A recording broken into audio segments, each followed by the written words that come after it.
Let's settle for the news now. Now, the Bono regional chairman of the New Patriotic Party, Kwame Bafo, popularly known as Abronya DC, has been granted bail to the tune of 100,000 Ghana cedis with 2 sureties. Abronya DC was put before an Accra Circuit Court on Wednesday after being charged with publication of false news, offensive conduct conducive to the breach of peace. Now, Mr. Bafo claimed that the 2020 flag bearer of the opposition National Democratic Congress, John Mahama, had planned to stage a coup against the government. Well, according to investigators, he justified this claim when he was interrogated Tuesday. Court correspondent Joseph Akable now reports. Abronya was arraigned on charges of publication of false news and offensive conduct. According to prosecutors, he justified his claims against the former president by saying he was informed by how John Mahama had conducted himself in the wake of the arrest of Fix the Country campaigner Oliver Baka-Vomawo. He's alleged to have said that instead of the former president condemning the comments made by Mr. Vomawo, he rather condemned the police for the arrest. Mr. Bafo Boni pleaded not guilty to the charges and was granted bail in a sum of 100,000 cedis. The MPP's Henry Nabuachi addressed the press after proceedings. I've always told our supporters to remain calm. We have always told us, we use a general caution that even the national chairman, general secretary, we have always been saying that, look, all our communication should be devoid of any comment that would incite the public or that will cause any public mayhem. So yes, this is something that we said. As I said, I cannot go into the details of this particular matter. That is why I made a general statement. The matter is still pending before court and I cannot make any statement. As I said, the accused person has also pleaded not guilty. So I may not be able to mention specific or make specific comments on this particular matter. But yes, indeed, we have had general conversation concerning how our party persons speak publicly. Hearing continues on March 9. Well, moving on from that matter, the Minister for Works and Housing, Francis Asensio-Boakye, wants support to fight encroachment on government lands. He urged traditional authorities and political authorities in the northern region to help save these governmental lands. There's more in this report put together by Martina Bugri. Addressing journalists after inspecting the affordable housing in Tamale, Mr. Asensio-Boakye said the initial land earmark for the Tamale Affordable Housing Unit project was over 260 acres, but the land currently is less than 100 acres due to encroachment. This happened at a time that government was investing directly into housing, affordable housing. But our current circumstances means that we have to change our strategy. Now we are working with the private sector to develop affordable housing projects where government is subsidizing up to 20% of the whole construction costs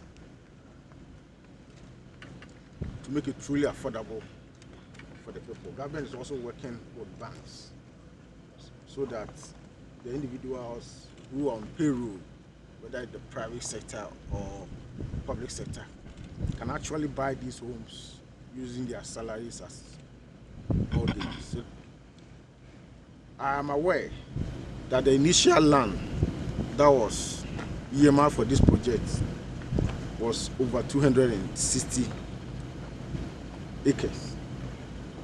But now I'm told that as a result of encroachment, the land size has reduced to less than 100.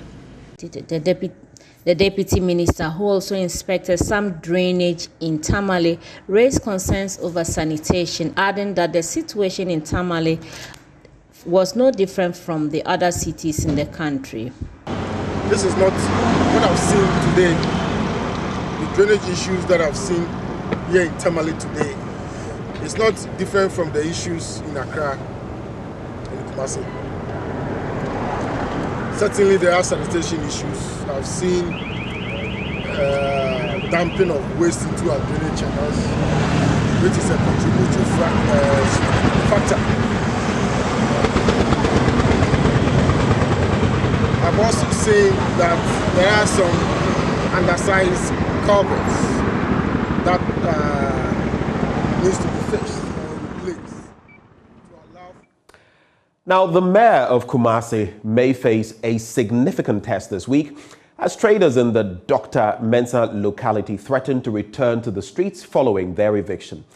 The vendors were removed from the streets on Tuesday to allow the Manshia Palace to use the ceremonial streets.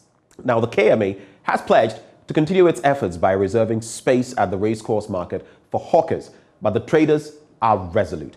Nana Yaojima has more in this report. Traders arrived on Tuesday morning to find the streets they occupy crowded with security personnel from the Kumasi Metropolitan Assembly. Many of the traders were still standing around with their staff, waiting for the streets to reopen. City guards have been stationed in the Dr. Mensah neighborhood to prevent traders from taking their items into the streets. So many who have for long waited for the cleaner and greener Kumasi to materialize are happy about what they've seen so far. But the question remains, for how long can city authorities continue this exercise? The streets are now clear. It's easy walking through town now.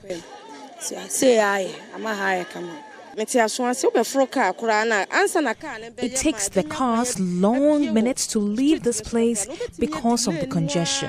The filth in the streets and gutters is being removed.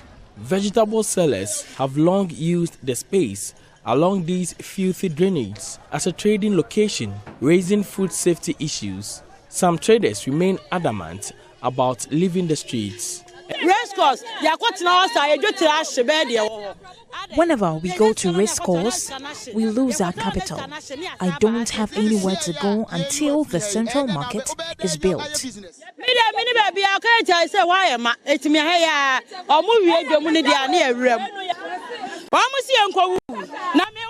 They say we should go and die. They don't care about us.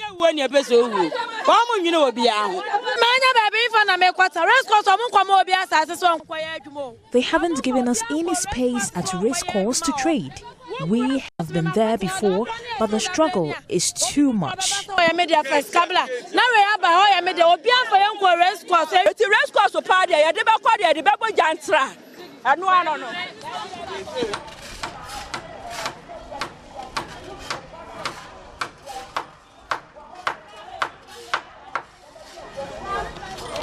Welcome to Racecourse, and this is the section demarcated for these traders being evacuated from Dr. Mensah. Now, even though this area is not yet done or not yet completed, these traders have been evacuated. Some of them have been here, but there are some concerns raised by these traders who have already been here to witness the site. A similar exercise last year could not be sustained as the traders returned immediately after the Asantehene used the ceremonial streets.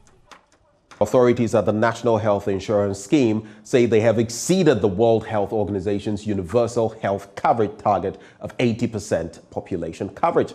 The WHO, under the Sustainable Development Goal 3.8, targets to achieve universal healthcare for all by 2030. Now, Bono Regional Director Joseph Mensah says his outfit is 8 years ahead of the target, having enrolled more than 80% of the regional population. Precious Semerville has more. The 2021 end-of-year performance review meeting of the National Health Insurance Authority in Sunyani brought together staff of the health insurance scheme in the 12 districts of the Bono region for the stock-taking exercise. In his address, the Bono Regional Director of the NHIA, Joseph Mensah, said they have topped the NHIS annual active membership performance league table for 4 successive years. This, he said, exceeds the World Health Organization's universal health coverage target, where people will have access to essential health services. When the Bono region was divided into 3 and the new Bono region started operating as an autonomous structure under the same leadership, the Bono region enrolled 82% and 81% in 2020 and 2021 respectively of the regional population onto the National Health Insurance Scheme, which exceeded the WHO universal health coverage target of 80% population coverage. We've achieved 2 significant things. The target for the country, where the region has been able to chalk the first position. What makes this achievement even more complete is that universal health coverage highlights 3 dimensions, namely population covered effectively, essential services covered, and direct costs or insurance. Mr. Mensah attributed the success to the commitment of the staff amid the many challenges. He, however, assured of their determination to improve their services to ensure value for money for their clients and service providers. Claims payment to our providers has improved greatly in the period under review. The authority has reimbursed facilities for services rendered up to the month of June 2021. The Bone region has been highly applauded by the head office for working hard to lower the co-payment in quotes system and other related practices at the provider sites. A senior monitoring and evaluation officer at the regional office of the authority, Mohammed Buguma, explained that aside from assessing the service providers' facilities, they also conduct a clinical audit into their services and procedures while educating the public on the benefits of the scheme. We conduct clinical audits into the services and procedures of providers to make sure that they are doing the right thing, and our clients, the providers call them patients, get value for money. We also do regular stakeholder engagement with providers to discuss issues bordering on NHIS.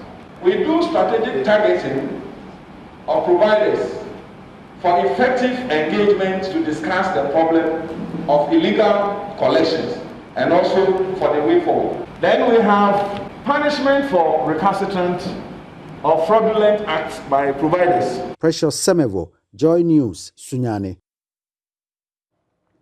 Let's now turn our gaze to traditional authorities in mining areas in the country who have been advised to shun customs that bar women who are menstruating from taking part in mining activities. Chief of Chifu and Tafrewaso, Nana Jamra Akoto II, says customs and practices that prevent women from being economically empowered are outmoded.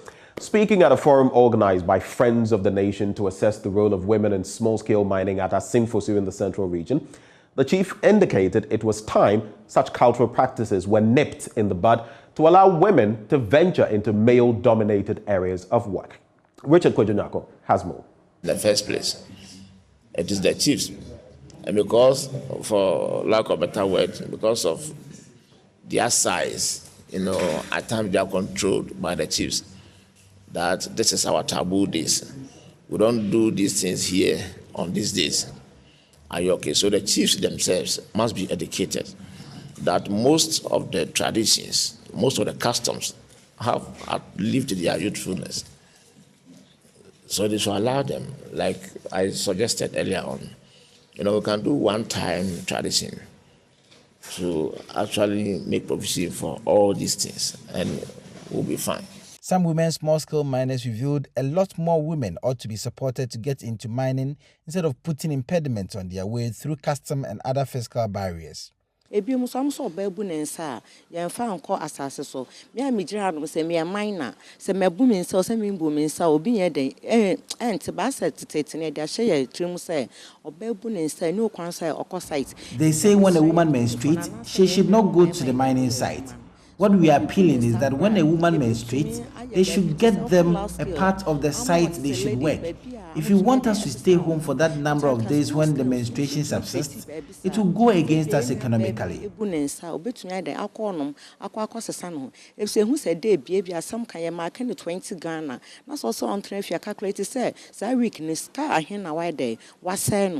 The forum was to galvanize views on the participation of women in mining and other challenges confronting women in mining areas. Reporting for Joy News, Richard Kwejunyako, Cape Coast. Well, let's come back here to Accra, where the Pharmacy Council of Ghana says it is now equipped to deploy personnel to all health facilities across the nation.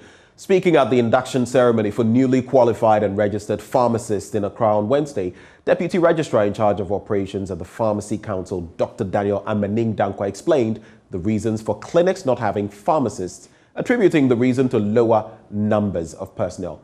He, however, revealed that the council is collaborating with the Health Facility Regulatory Agency to deploy its staff to the various hospitals as well as clinics in the country. Healthcare in this country is provided at various levels, and each level requires specific number of professionals and health services to be delivered at that level. You know, so for instance, if you are comparing a teaching hospital like Konfanoche, as you said, or Kolebu, to a small clinic within your community, and you are expecting to see the staff, the professionals that you see in Kolebu in that clinic, you may be missing the point, because there are standards for registering and licensing those clinics, which is done by HEFRA, and the guidelines provide for what health professionals, depending on the services you want to provide, that have to be there. Generally, I must say that if the health facility is classified as a clinic and they have a dispensary or a pharmacy, then they must have a pharmacist there to supervise the operations of the clinic. But we all know that in this country, years back, we didn't even have enough pharmacists. And so the guidelines were made such that people were able to establish clinics without even having pharmacists to man their dispensaries. But now we have enough numbers to ensure that clinics have pharmacists to man their dispensaries. And we are working on this collaboratively with the Health Facility Regulatory Agency, HEFRA, to ensure that there are pharmacists in these clinics to ensure that the medicines they give to their clients are safe and for use. Now, some residents of Choko in the Ablekuma South District have vowed to take on anyone who dumps rubbish in drains in their community. They were on Wednesday forced by the Accra Metropolitan Assembly Sanitation Task Force to desilt choked drains in front of their homes and shops. Some of them who claimed they did not discharge refuse in the drains pledged to be watchdogs to prevent further dumping. Hannah Odami was with the Ghana team, the Clean Ghana team, and now reports. One by one, they were given tools by the AMA task force to remove the rubbish which had filled their drains. Some were not happy about the task. Others were angry. It is a daily routine, not weekly routine. Okay, I'm coming. Now we want to cover this one. You don't cover the drain. Do you have a permit to cover the drain? That's why I want to know. Because you cannot cover the drain. We are cleaning it. Always. We are doing this way. You see now? No, we are doing our own thing. We are bringing them. We are going inside the house. But we want this thing to start. We clean it. We clean it. But I want you to understand me. After we clean it, we will cover it. Nobody should come and pour that. I will not give you the go ahead now when this thing is here. Pharmacy attendant Iya Edu was asked to clear the rubbish in the drain in front of her shop. What's the relation between this and this? It's not suitable for a pharmacy, because when it's really in front of a pharmacy, it's not good. Right now, we are locking up the shop. This thing should be removed right now with immediate effect. So please go in there, take anything that you think is valuable to you, and come out. We are locking. We'll use one of our parlor. You also use one of your parlor. The shop was closed until she obeys the instructions.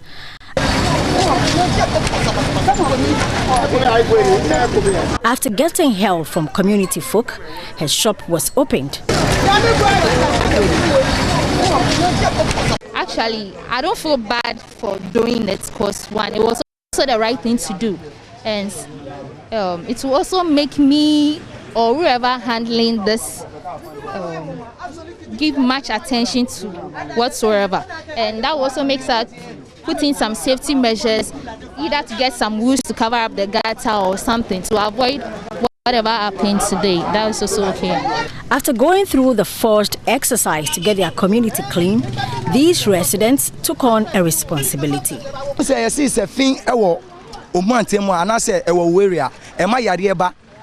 I choose to always clear the rubbish in the drains because I know the negative effect on our health. Henceforth, anyone caught dumping refuse in the gutters will be reported to the authorities. What we request from the AMA is that they recruit officials who will monitor and catch perpetrators. Last week, we desilted the gutters, but just this week, they are choked again. The AMA didn't collect the rubbish, so I requested they come around and collect the waste whenever the gutters get cleaned.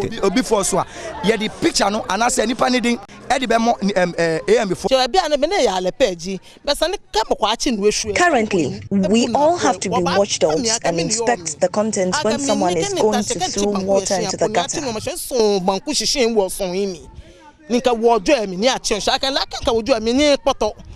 Once I see them coming near the drain holding covered containers, I'll ask him or her to open it so I see the contents.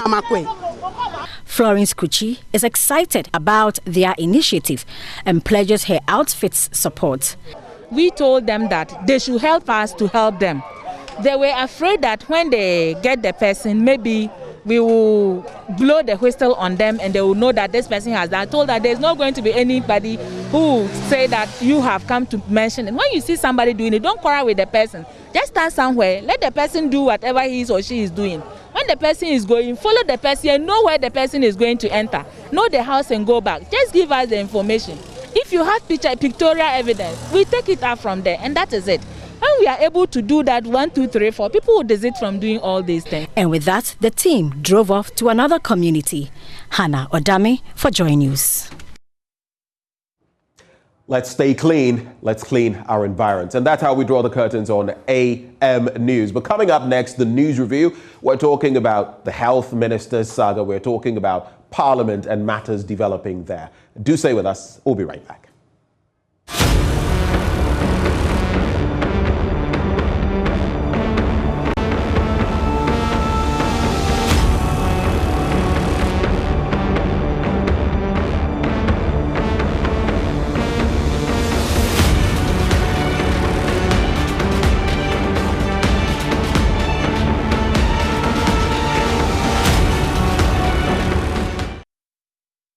Oh, hi there. Thank you for staying. Thank you for joining us for the news review. We're bringing you all the details from the major newspapers. And let's start with the Ghanaian Times newspaper. 2020 Comprehensive Food Security and Vulnerability Analysis. 3.6 million people face hunger. I'll bring you details of that story on page 16. And it says food insecurity has worsened among the Ghanaian population. A survey by the Ghana Statistical Service and the Ministry of Food and Agriculture has revealed. Want more details, right? Now, a person is food insecure when the person lacks regular access to enough safe, nutritious food for normal growth and development and an active, healthy life. Of course, you are what you eat. You don't eat well, you are susceptible to disease and all of that.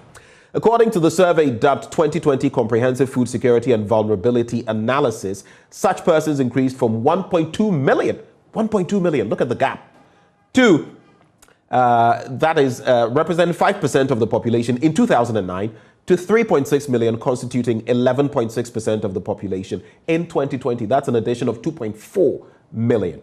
This indicates that food insecurity has worsened among the Ghanaian population over the period. Thus, more Ghanaians have very limited access to sufficient and nutritious food for active and healthy life. That's according to Dr. Peter Techi-Pepra, who is the project coordinator. Pertinent questions to ask, especially on the back of COVID-19. Even more pertinent, even more so. Why?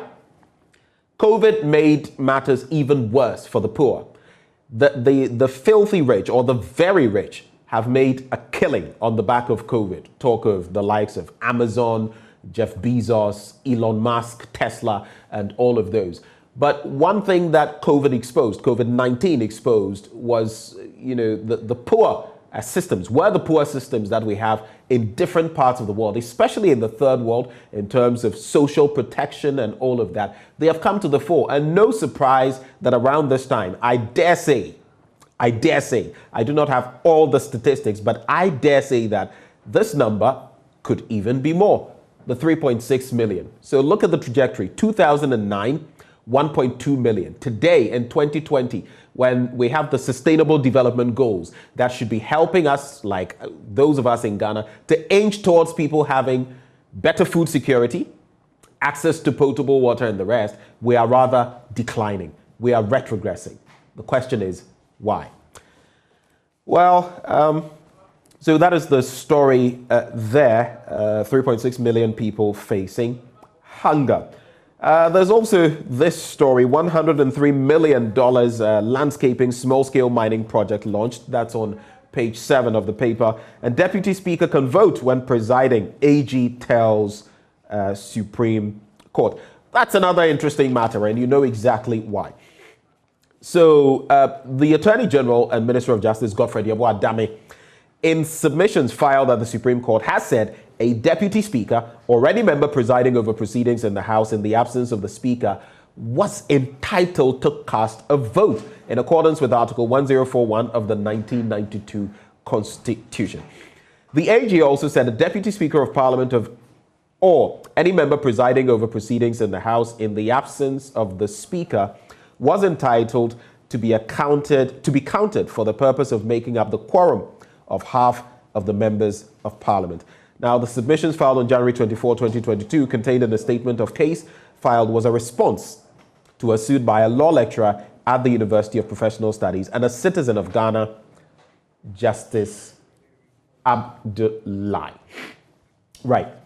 So that is the take there, and only time will tell exactly how the cookie crumbles in Parliament, because the minority as well has insisted that it is not going to allow any of the deputies, first or second, to cast a vote. As has been said, as has been suggested by some, they have a casting vote, and whether that will be accepted in Parliament, I mean, if it is what it should be, then it should be, right? But I guess it's about the meaning of what exactly the standing orders say. Abonya DC granted 100,000 Ghana cedi bail for alleged publication of false news. On the international front, on page 5 of the Ghanaian Times newspaper, Burkina Faso's coup leader sworn in as president, and humanitarian situation in Somalia remains extremely dire. On the back page, President makes case for PWDs, people living with disabilities, on inclusive education. That's it for the Ghanaian Times news paper. But we have joining us Duncan Amwa, and he joins us, of course, as we talk about increasing fuel prices. He is the executive director of COPEC. Duncan, thank you for joining the conversation. Ben, good morning, and good morning to your viewers as well. Ben. Right.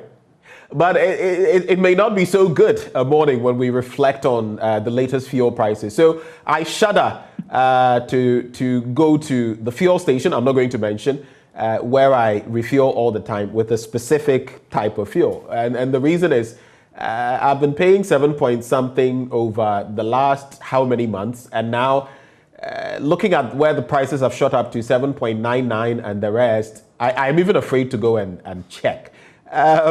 And we know of the recent increments as well. I mean, what do you make of all of it? What do you make of it? It is very, very depressing. It is sad, and it is quite unfortunate that we are waiting for it to get worse before any action is taken on these things.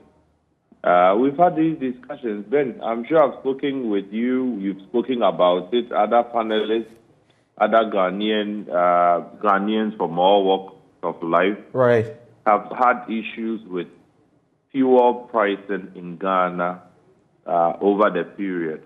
Yet, those within the policy space that should be considering what to do to ensure that you and I don't get the kind of, bargain we are getting, are all gone to sleep. So for this morning when I spoke to one of your producers, I said, the song you should be playing for them is Omada. You mean medicals Omada? Omada. I mean... Pardon my tree, but who are those who have fallen asleep? Ben, I do think that the finance minister ought to sit up and do a lot better than he's doing. The fuel price increases. You would find the commercial transport operators complaining. I heard yourself say now you are even scared to go to buy fuel because of the numbers that we are registering by the day. But you know the one to be hardest hit by eventually, it will be the government itself. Perhaps it takes time for them to realize this. But if you want the single largest consumer within the economy, it is the government itself. To operate office of government machinery, to operate the very large ministries that we have, the department agencies, to operate the judiciary, as well as the legislature and all other places that will probably need to support with fuel for their functioning or functionality. Then you could understand that if these VAs were probably paying 500 million Ghana cedis for the year, because fuel was 5 cedis a liter. Today that we are almost at 8, the government would need to spend at least 800. If assumptions were to be equal, it means that it will cost the government overall much more. Again, government contracts, projects, and businesses would all go up simply because we have now become, spectators. Those within the policy space that should be contemplating how to manage the fluid situation have gone to sleep. So this in the end, Duncan, this could become a Pyrrhic victory. You think you've won, but in the end, you find out that though you've won, you've lost so much more. But I'd like you to reflect on this. Globally, fuel prices or the prices of these commodities are going up. It's not just in Ghana.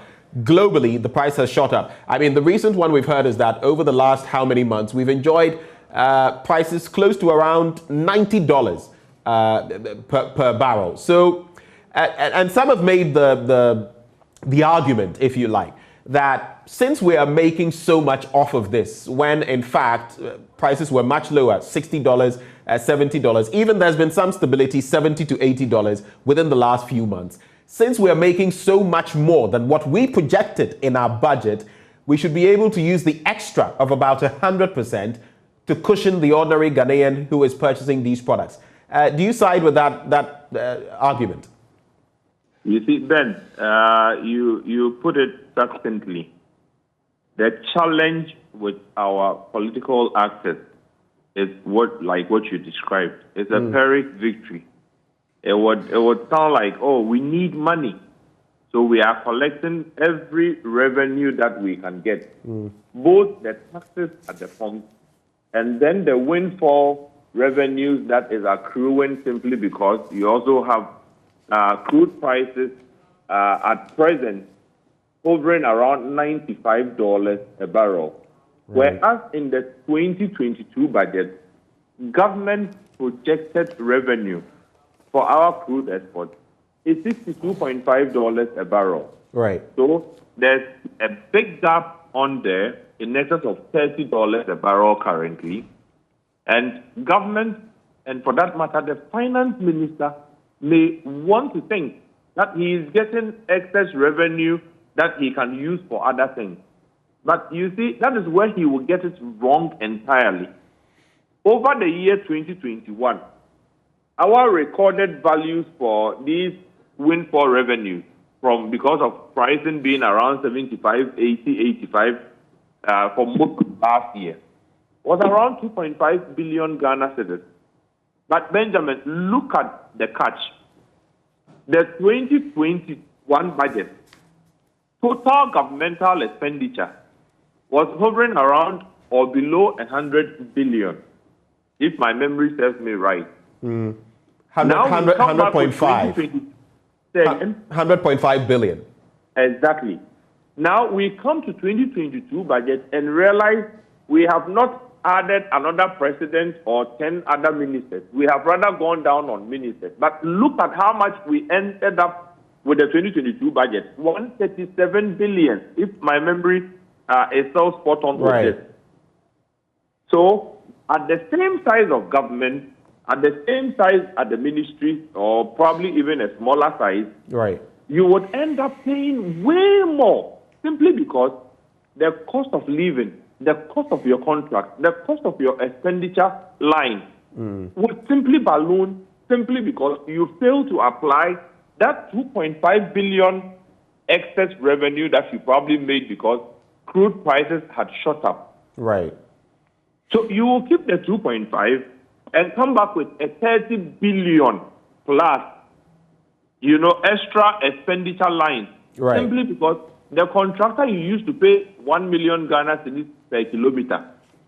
Today, when he has to move the bulldozers and the trucks and everything to site, he will not take the same 1 million. He will go up more because fuel is going to drain him. Right. So Duncan, it is clear that this is a very convoluted situation we have to deal with. One thing, though, that I struggle to grasp is how government in, government out, we've not been able to properly regulate, deal with this situation. And we've played politics with it, let's be honest. We've played politics with fuel prices, and now it is coming back to bite. But it's not a political issue.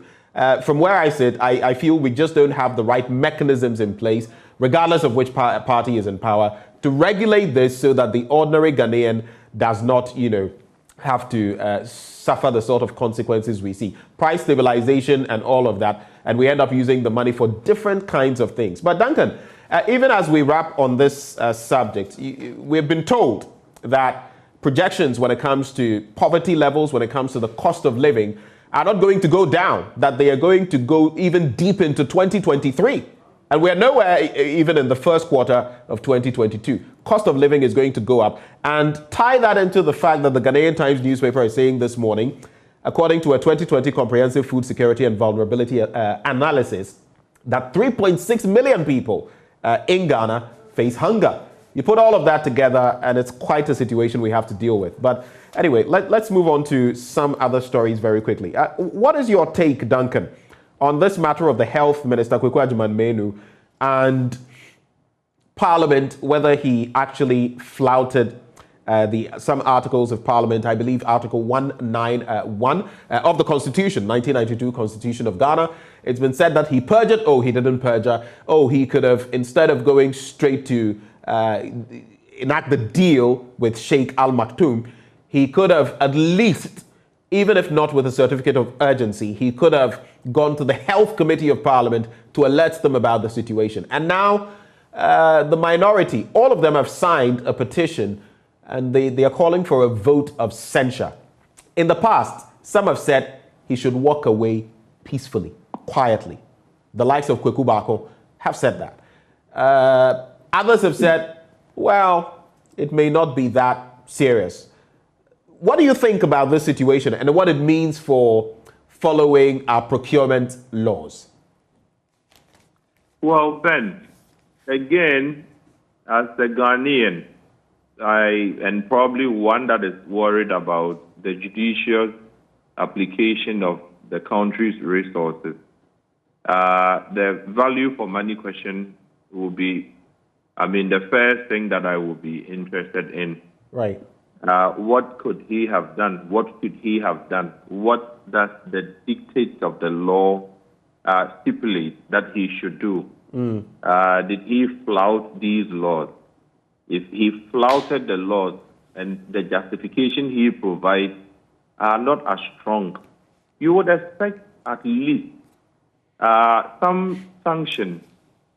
Sanctions not because you don't like the individual, but sanctions because you do not want other ministers to follow suit, in arbitrariness, in just going the way they want to go without recourse or regard for the lay-down processes. Right. And so if they can establish that indeed there was no, like what I've probably read elsewhere, there was no cabinet approval for certain decisions that he took and he decided to work on his own, the issue of the public purse, it cannot be an individual whims and caprices. That is why you put PPA, you put all these other bodies together to ensure that those entrusted with expenditure will do so within the framework of the law. If indeed the PPA itself sometimes flouts the very same regulations they are supposed to enforce, but that's just on a lighter note. So Ben, of a truth, right? We create systems, and then we get stronger men who could sidestep these systems. Once you allow arbitrariness to fester, you are simply creating, a jungle thing. It's more like steal as fast as you can. Right. Do all you can to probably be seen as the smartest among the pack. Right. Such that you can do things anyhow and get away with it. Even if the minority don't get on with this censure thing, I would have wished that the government, the president himself, will take a strong note of some of these things, right, and call these things to order. Because if you don't, like we saw previously in the Boss issue, right, where somebody decides to go and trade 5 million contaminated fuel, eventually the whole situation gets whitewashed. What you see thereafter is not the individual, but you see other appointees also getting emboldened to do things that ordinarily they shouldn't do. Because the first person who went probably baying for blood also got away with it, and so the other can decide to kill. I do think that the executive, led by the president, should take a stronger view of some of these things. Where necessary, you probably push him to another point, or you probably get him out of government and get him something else to do. But where they sit and take executive decisions that are subject to laws, but they violate these laws flagrantly, Ben, I do not see how we are fighting corruption with some of these actions. It's insincere. It can be pretty frustrating indeed. The Daily Graphic this morning set up database on State Landed Properties Committee Advisors Sector Ministry.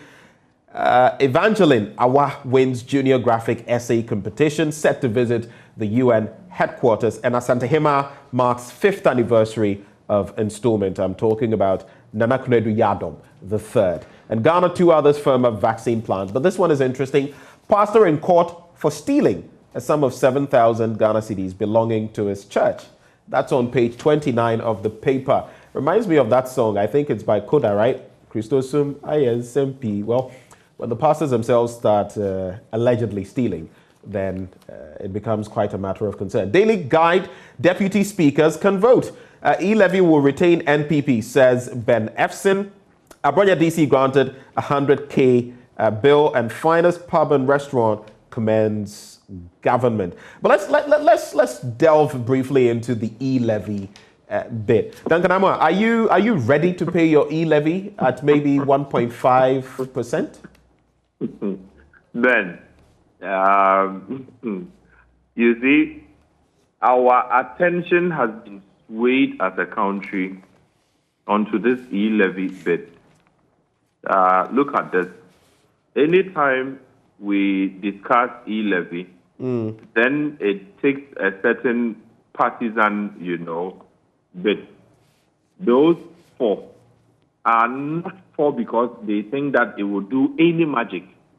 Those 4 are 4 because they think that, well, it is our government that wants to collect money and we should help the government collect money. Right. What the money will be put to, most of them don't even care. And I'm not sure that whatever bill we take to Parliament would even detail, in specifics, what exactly we are collecting e-levy to do. You would hear various explanations. Some would say that free SHS will collapse if you don't collect e-levy.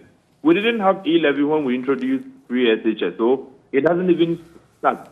Some would say if you don't pay the e-levy, then you can't get good roads.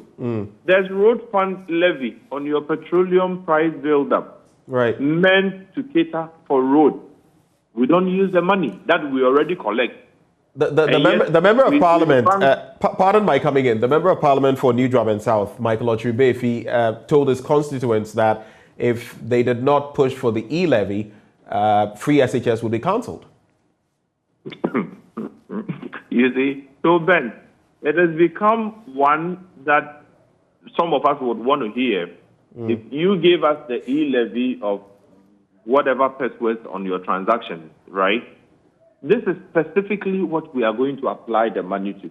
You hear varied. The Minister for Finance is also out there preaching an emotional sermon on why you should pay e-levy, forgetting to account for exactly what we have paid for and what has been done with it.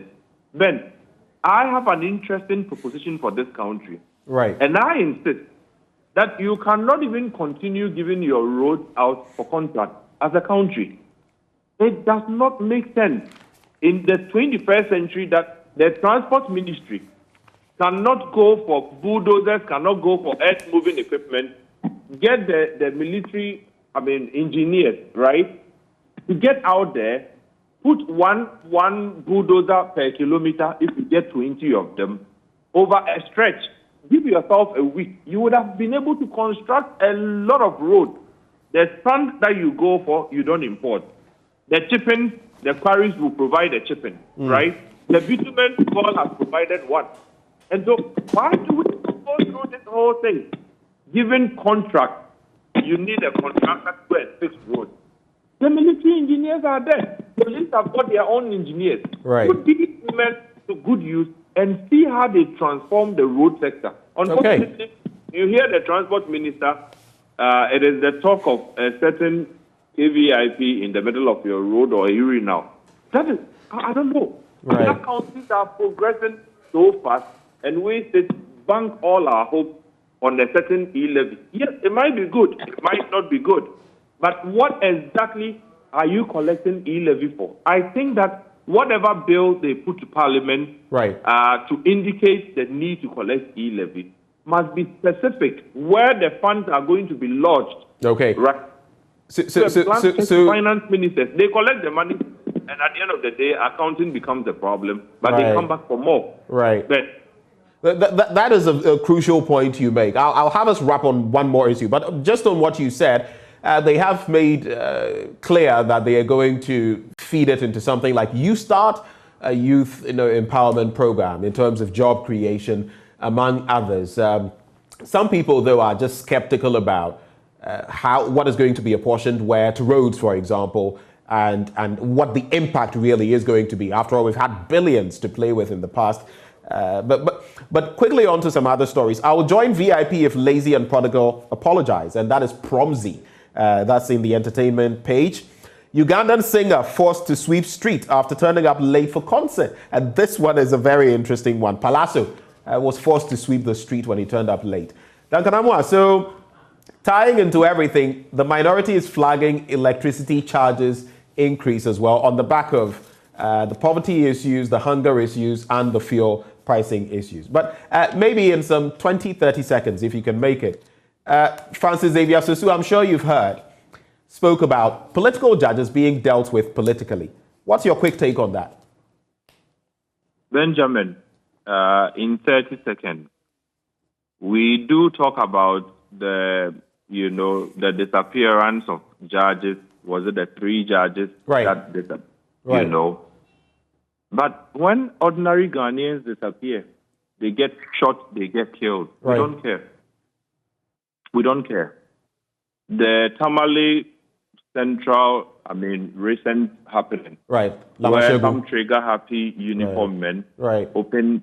So we probably immortalize some and then don't care about the lives of others. If indeed we would want to make sure that our judges are catered to and catered for properly. Right. We should also make sure that the ordinary man who puts a certain trust and confidence in our legislature and judiciary and the executive is also treated. Okay. When that happens, I'm certain that you don't even need to remind any Ghanaian that a judge is an important figure in society. But whereas we continue to shoot, kill people, we don't even remember their names. When we lost 3 judges, it's a national matter. Everybody would not want to be reminded, would not want to go back to those very sensitive, memories. But when we shoot 8, we shoot 12, we shoot 50, people have died in Apiate. The only bit you hear is that we are going to get a compensation from the company. Right.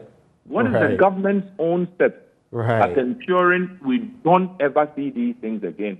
We are interested, Benjamin. We are interested. And so, Mr. Sosu's back and forth with the GBA, right. I do think that it is a wake-up call for Ghanaians to come to a certain determination. Right. That we cannot continue to play the ostrich and expect a fair system. If your brother gets killed and you don't care, then know that your life is also not sacrosanct in itself. Another day, it could happen to anybody. So when one person gets killed, let the GBA come out there and also speak to it. It shouldn't be that it's only when a lawyer is in a difficult situation or a lawyer finds himself, at the wrong side of a trigger-happy officer's, mess. Then, he is a judge, he is a lawyer. Right. The rest of the Ghanaian population, we also count for something. Duncan, refreshing thoughts that you've shared with us this morning, deep insight, and we're grateful for your time, immensely grateful. Thank you so much. Thank you, Benjamin. Duncan Amwa, Executive Secretary of COPEC, he joined the conversation, sharing his thoughts there. But up next, we have sports, which comes your way next.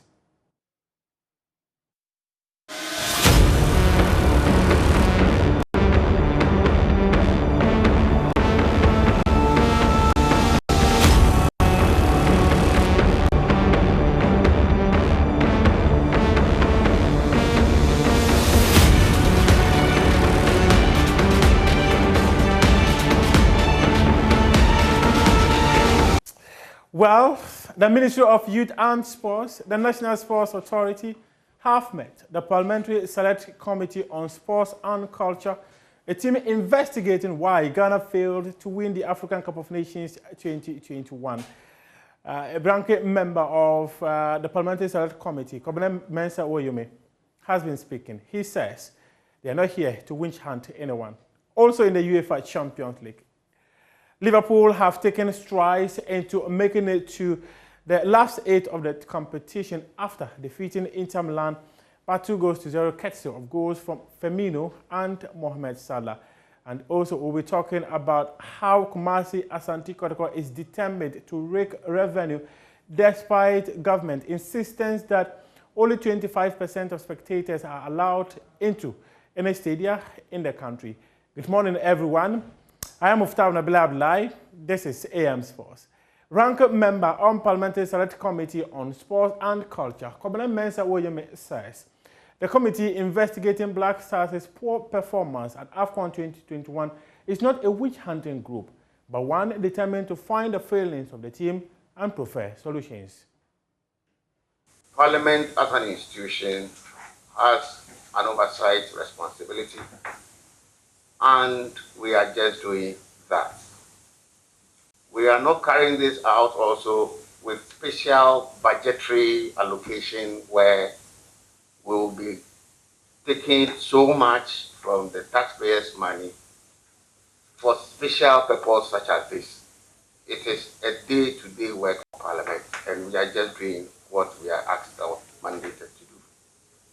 And so we think the talks out there is not to go play other propaganda so that we lose the particular focus for which we are here. What we are looking for, as Riley said, is to look out for what went wrong without going after anybody. And we are also minded that not too long from now, we are supposed to play a crucial game. A game that will enable us to participate in the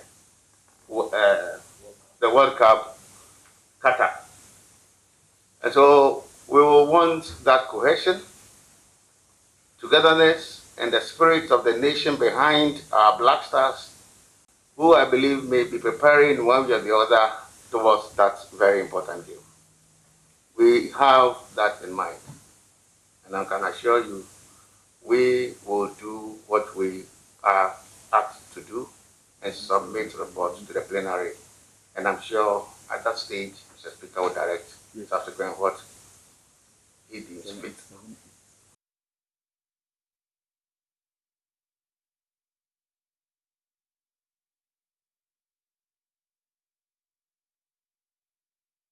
And still on stories that has to do with the success of football in the country, the Chief Executive Officer of Kumasi Asante Kotoko, Nana Mponsa, has been speaking about how his team is working on ensuring that they are able to rake in revenue despite government's insistence that only 25% of spectators are allowed into match venues across the country. According to him, management has decided to come up with what he described as a virtual seat challenge to ensure that supporters contribute to the growth of the team. It's difficult if you look at the current situation where government says only 25% can occupy the stadium, which is 10,000 for Babayara. That's 25% of 40,000. You would assume that, that's easy for Kotoko to fill. And then again, we go there and it's 4,000 and it's 5,000 and you ask, where are the supporters? We bring in the virtual seat challenge, hoping that every match we can have 30,000 people cover the remaining 30,000 seats. And sometimes you get 2,000 CDs at the end of it. People come to understand that, okay, if we say we are filling Baba Yara Stadium, only 40,000 can get in there. But there are millions who cannot get in there but can still contribute. And we have a dedicated 50,000, 100,000 people who say, I'm in Europe, I'm in America, I'm in Tamale, I cannot get to Kumasi, but I want to contribute that 5 Ghana cedi, I want to contribute that 10 Ghana cedis. Definitely we'll get the numbers. But as I said, it's easier said than done. It takes education, it takes orientation, and we need to get the supporters to trust us again. That is why my management is being very transparent. We publish, like Chairman used to do, we publish our gate proceeds, we publish the virtual seat challenge revenues, etc., to let people know that this is what we are receiving, this is what is going into. Because until people trust you, they are not going to put even a CD in. And the virtual seat challenge has raked in about 167,000 Ghana cedis to Kumasi Asante Kotoko, something they are very confident that can contribute massively to the success of the Porcupine Warriors. Let's do something that has to do with unboxing, and Communications Director of the Ghana Boxing Authority, Amin Lamte, see nothing wrong with ignoring the constitution of the boxing regulatory body in its decision to increase what they describe as license fees for people who organize or promote boxing in the country. According to Article 3.6 of the GBA's Constitution, Congress must approve license fees for members. However, the leadership of the Ghana Boxing Authority, Abraham Nikwe Korte, has decided to increase by 300%, which has led to the chagrin of members of the boxing community. But Amin Lamte insists they committed no wrong. Whether you have to go to Congress and increase what people pay for their license, or if they want to, if they have their license expired, they want to renew their license, it all depends on the GBA. Whether we have gone to Congress to determine it for members to agree on the price or not, that is not an issue. It is an issue. The issue, yes. It is an issue. The Ghana Boxing Authority operates with a constitutional document, just like every other association. Ask a question. Yes. Allow me. Yes. No worry. Allow me. Don't worry. We need to correct you before we go forward. There it is. This is the constitution. It is there now, and I'll go over it again. Article 3.6. Article 3.6 under eligibility says, a register of all members shall be kept at the headquarters and secretariat of the authority, and each member shall renew its membership annually upon approval of a fee set by Congress. This is in the rules. This is the constitution of the Ghana Boxing Authority. Okay, so if it is said that the Congress should increase the fees, and then there was an increment that did not go to the Congress, what must a stakeholder do? And that stakeholder who was even on top of the, on top of the issue talking about it, ask whether that person is a qualified stakeholder. And somebody who has been as a stakeholder for more than 4 years, he or she has not renewed his license. And when there is we need to stick to the issues here. Why don't you allow me to flow? No problems. But we need to stick to the issues. It's a very simple thing. I'm asking that, just like every other association, the Football Association has a constitution. The Ghana Boxing Authority has a constitution. The Ghana Bar Association... So your problem is because we've not sent it to the Congress, so it's not workable. Is that what you are saying? And I'm saying that by rules and regulations. Yes, we have and what has been done based on, because you see, yesterday, can we hold on a bit? Can we hold on a bit? you are a media practitioner of many years. I am a media practitioner. We're the same set of people who go down and condemn and also criticize people in leadership in sports administration who go against the rules and the regulations. This criticism is a non-starter. Wait, we cannot be seen. I mean, we cannot be seen condoning what is wrong, because yesterday we heard words like illegality. What is wrong? Okay, there is nothing wrong with the increment. You may sit here and say that he needs to go through the Congress for Congress to approve before it is what? Okay, so before it is applicable, right? Okay. And I'm telling you that. Do remember that. Allow me to communicate. You communicate, but do remember that everything you're saying here is on public record. You are saying that going against the constitution of the same body that binds you and I and everybody else is, my brother, not wrong. Look, I understand the constitution more than anything. And let me tell you, I am also somebody who is into legal issues. I lecture media law, and I know where you are coming from. As a lecturer of media law, allow me to talk. As a lecturer of media law, you are telling me that it is right to go against the constitution? There is nothing wrong with that. Even if the GBA has done that, there are procedure that you have to knock the doors of the GBA and seek for clarification.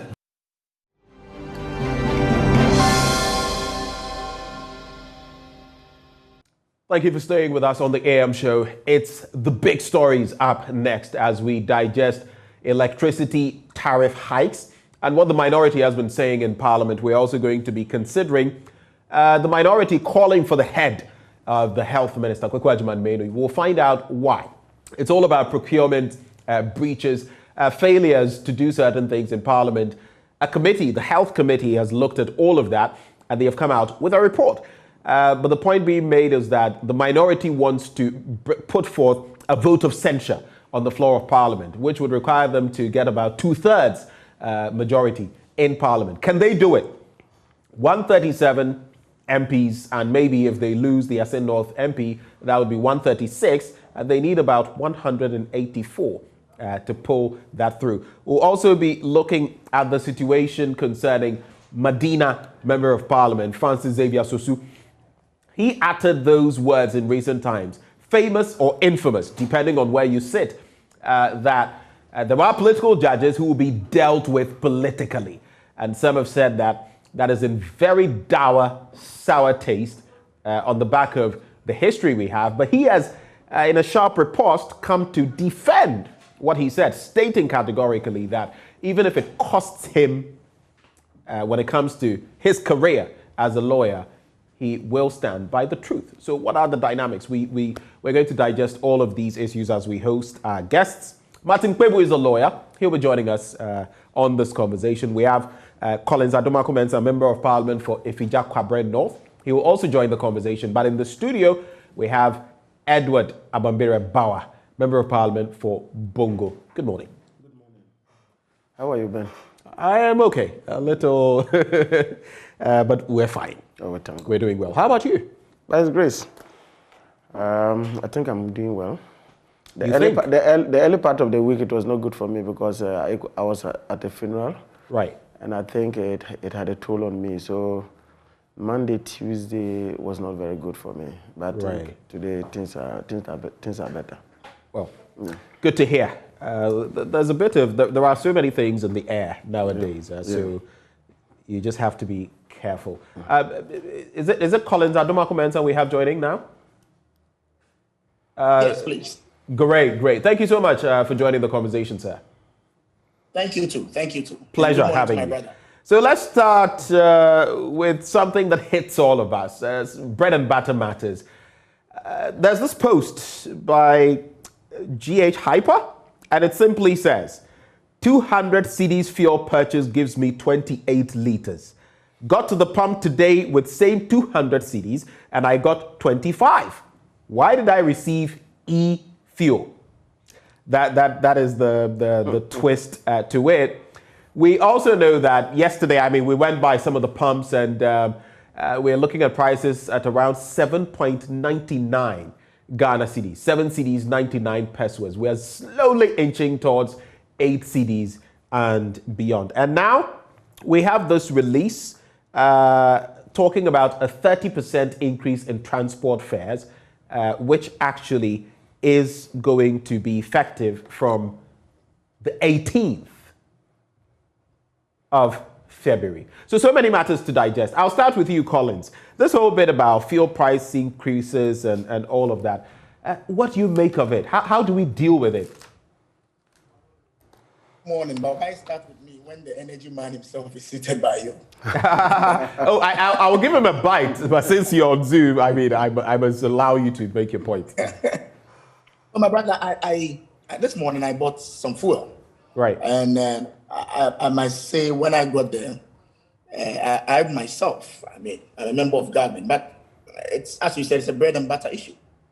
I got alarmed myself. I began to make one or two few calls just to get an understanding of what exactly is going on. As you know, I am not an energy person. I'm sure Mr. Bauer will educate us a lot this morning, but I got a little bit worried.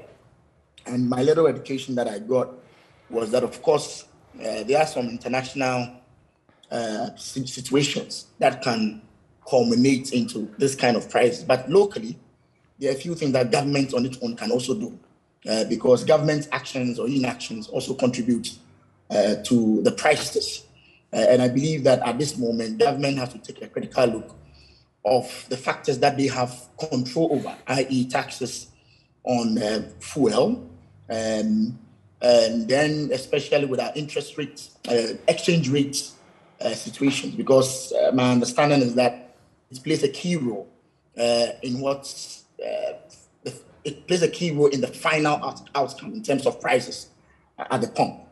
Now, a little discussion with some few friends gave a hint that the BDCs apply dollar rates of 7 cedis when they are doing their calculations. Right. And it is so because of course, they anticipate all the time for an increase. I'm also told the Bank of Ghana on a yearly basis pumps close to about $7 billion to $10 billion into the system. And Bank of Ghana rate is normally hovering around 6.3, 6.5. I think the government has to take a conscious decision to discuss with Bank of Ghana to, as it were, give at least 4 billion of that kind of money to the BDCs, so they know that they are sure that they will be buying their dollar at this particular rate. I think I think this is going to help reduce the prices because it feeds into the calculations. And as I said, Mr. Bauer is around; he'll be giving us more information. Internationally, also, we hear Russia and Ukraine are having a tussle. Right. NATO. Of course, as you know, Russia is the biggest supplier of gas to Europe. And so whenever there's an issue of this nature, it is clear that most countries now will be moving from the gas to fuel. And that has its own repercussions on the prices on the world market. And as I said, those ones is difficult to control. I believe government has to take a second look at where we have maximum control, i.e. taxes and exchange rates, to ensure that going forward we bring a reduction. Because as it is now, if you are not careful, we might hit the 8 cities. Right, and it's not surprising that you say even you were taken aback when you went to the fuel pump today to check, because we've moved from around 27 cedis per gallon to 36 cedis. So you do the dynamics there, about 9 cedis added on. I'm a consumer. I'm a consumer myself. Right. Do you draw? I'm a member of this government. I am also a consumer. Right. So when I got there and I saw the price, but I'm told that other stations, because of the market forces, other stations are doing 7.6, 7.7. Right. Others are doing 7.9. My only advice at this particular moment is to appeal to Ghanaians to weigh the options as of now, whilst government is looking at the ones that they have control, to weigh the options to reduce their cost. Okay, I'm just curious. As a member of parliament, do you draw on state fuel, so to speak, sometimes? Or do you always have to buy out of pocket? Out of pocket. I buy out of pocket just like my brother Bawada. Yeah. We all buy out of pocket. Yes. Right. So I feel it. I feel it just as you feel it yourself. I mean, we are not giving any special preferences as members of parliament. We buy just as colleagues and brothers also buy from the pump. That is why this morning when I got there, I had to buy it. It hit you. Right. Before I come to Bawa, so we've also had the dynamic of the price of this commodity on the international market to deal with, and it's hovering around $90 per barrel, like some have mentioned. I mean, over the last few months, can you hear me, Collins? I can hear you absolutely. Right. So it's hovered between some $72 to about $90. And some are saying that was not the projection in our budget. We projected something around $60. And so if we're making a windfall, so to speak, like the minority has said, why don't you use the extra benefits you are getting to cushion the ordinary Ghanaian rather than have us still cough up these huge sums of money? I was just speaking this morning to Duncan Amwa, and he said, look, you can do it that way because the alternatives could even work against you as government. Because mind you, for government machinery, maybe you're spending about 500 million cedis, fueling your own vehicles. It means that you're going to be paying these same sums, and that may even be more, because now you are going to apply the same prices to your own self when you're fueling government vehicles and all of that, which means that you may end up losing in the end. What do you make of that? I think that is also a very sound argument. I might not have the appropriate answer, especially when I'm not in the saddle. I'm not with the finance ministry, right? And I'm not in government as in government. When I say government, I'm not a member of the executive as of now.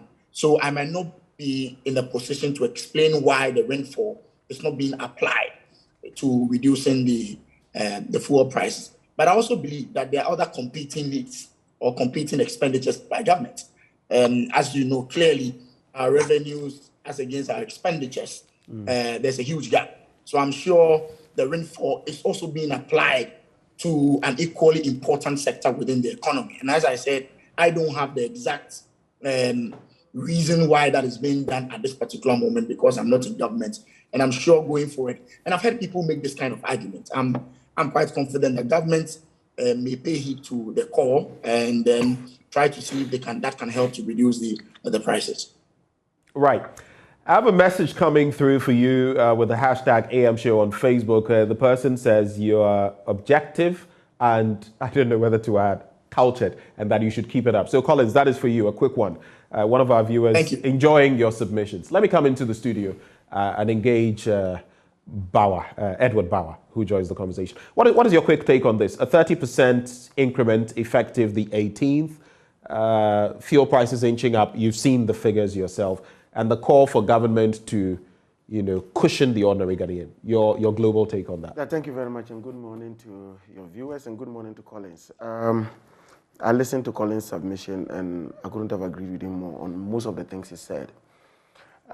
It is true that if you were to look at the factors that affect fuel prices at the pumps, mostly it is the price in the international market.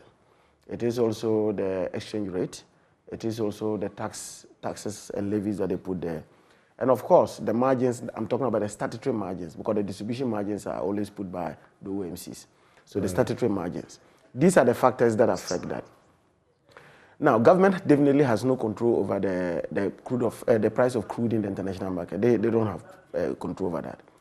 But government has control over the taxes and levies and also on the statutory margins. So these are the three things they have control, because the distribution margins definitely is private sector, and therefore government has no control over that. It is true that if you look at the international market, the crude prices, they are really skyrocketing. I mean, you're talking about somewhere around almost 90, in the neighborhood of $90 per barrel. So they are really skyrocketing. The question you will ask yourself, in these situations, how can government then mitigate these effects on consumers? And I think Collins had looked at a few things. He talked about the issues of the taxes. We have always believed that there are some taxes that could be taken out. And even if you take them out, they will not have an effect on the services they are supposed to fund. Right. We have given the example of let's even use the SPT, that's the Special Petroleum Tax. I have always argued that the basis for which the Special Petroleum Tax was introduced into the price build-up those reasons are not tenable today. They are not tenable today because the basis for which that tax handle was introduced was the fact that we had first low production, crude production, right, because we had a challenge with the FPSO Kwame Nkrumah. We had, prices of the international market, the crude prices in the international market collapsing to as low as $30 per barrel.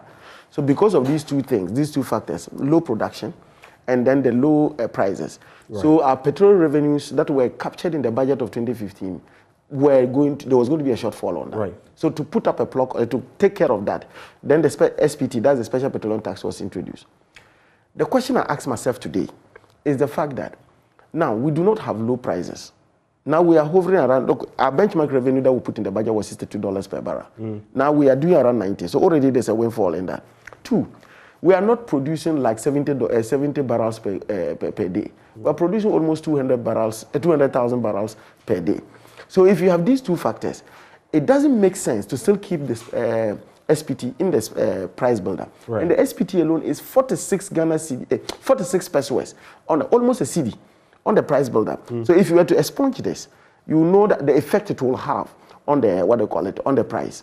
2, we have indicated that look, the issue of this sanitation and pollution levy that was introduced somewhere last year. Right. Look, every district assembly, every municipal assembly, every metropolitan assembly, on quarterly basis, anytime the district assembly's common fund is released to the assemblies, you have, they deduct 120,000 Ghana cedis from source. Right. For sanitation and for fumigation. The question you then ask yourself is that, if anybody in Ghana falls under one of these things, either a district, a municipal, or a district assembly, if we are already being charged about 120,000 Ghana cedis on a quarterly basis for sanitation, why do you then introduce another 10 pesos per liter on the price builder? So that can go. Are you getting the point I'm trying to make? I try to ask myself how the price stabilization and recovery levy, that government is suspended for 2 months and then reintroduced it because they said they were running short of it, and they ran the risk of not having money to fund, to subsidize premix and then what's the other product, RFO. The question you ask yourself is that government must first and foremost account for how much we have been accruing all these years, this period, from 2017 to now. Tell us how much we have accrued, because it's an insurance that we have been paying. 16 pesos per petrol, and then diesel and LPG is 14. So how much have we accrued that you think that just after 2 months, you think that you have run short of the funds? The suspicion I have is that, and it has been part of our history, where funds that are meant, tax handles on the petroleum buildup, that are meant for certain services, are used otherwise. And so that's a major problem we've had, even with you. Even with your administration. I mean, it's a problem that we've had over a long period, and that is one of the biggest frustrations of the ordinary Ghanaian who consumes these products. Because then, when you tell me even the evidence of our taxes and everything, this component is going to go into this, and you don't do that. The evidence we have, and to be very sincere, because of the type of person I have today at the listen. No, you're going to be sincere because it's Collins. No, it's Collins. Collins has been listening, so I need to. The evidence we do have now, in terms of misappropriating tax accruals from some tax handles, has been the one that we did the toll recovery levy. That's the only evidence that we have. That was under Minister, Asamoah Boateng, when he was the information minister. So that is the only evidence that we have now. But I'm just saying that let's agree that yes, in all government, but it is a problem. Whether it is an NDC government, it is an MPP government, it is a problem. You understand? It's a problem that we need to look at. Collins makes a suggestion. It has been... And maybe you just wrap on that. I want to bring in Martin Kwebu as well. Yes, Collins made a suggestion about the fact that the Bank of Ghana could really look at in terms of the forex arrangements, where they could give it to them at a lower, because currently they buy from the commercial banks and in the market at about $7 cedis per dollar. There's a good point in there. But in the past, the challenge we have had with that is that even when the central bank decides that, look, we are going to make dollars available to BDCs, most often than not, they are not able to meet their demand. And when they don't meet their demand, they have to go into the market to be able to get it. Now, when they come, because of the fact that in terms of the calculation, the calibration of the pump prices, they use the forex, exchange rate as a basis to do the calculations. There's always a loss, the forex losses. And those forex losses, there's always a dispute between BDCs and government as to who assumes those liabilities. Are you getting the point I'm saying? Right. Who assumes those liabilities? And that's why, over a period of time, we're accumulating what we call forex losses that government had to look for money to pay. And recently, I think about a year ago, government had to come to an arrangement with the BDCs to give, the BDCs gave government a haircut, and then they paid about 400 million Ghana cedis. And then they paid that and paid that this indebtedness off. So I'm just trying to say that, as we see today, government can deliberately decide that, look, there are some tax handles today that I can take off just to be able to handle this. Of course. Can you give us one? Oh, I've just given you. I gave you the SPT. I gave you the SPT, that's the special petroleum tax, which is 46 pesos per dollar per liter. And then I gave you the sanitation one. If you take these two, it's almost a cedi. It's almost a cedi. We're talking about an addition of about 9 cedis here. Yeah. No. Per gallon. I agree with you, but I'm saying that I say a cedi per liter. Right. Per liter.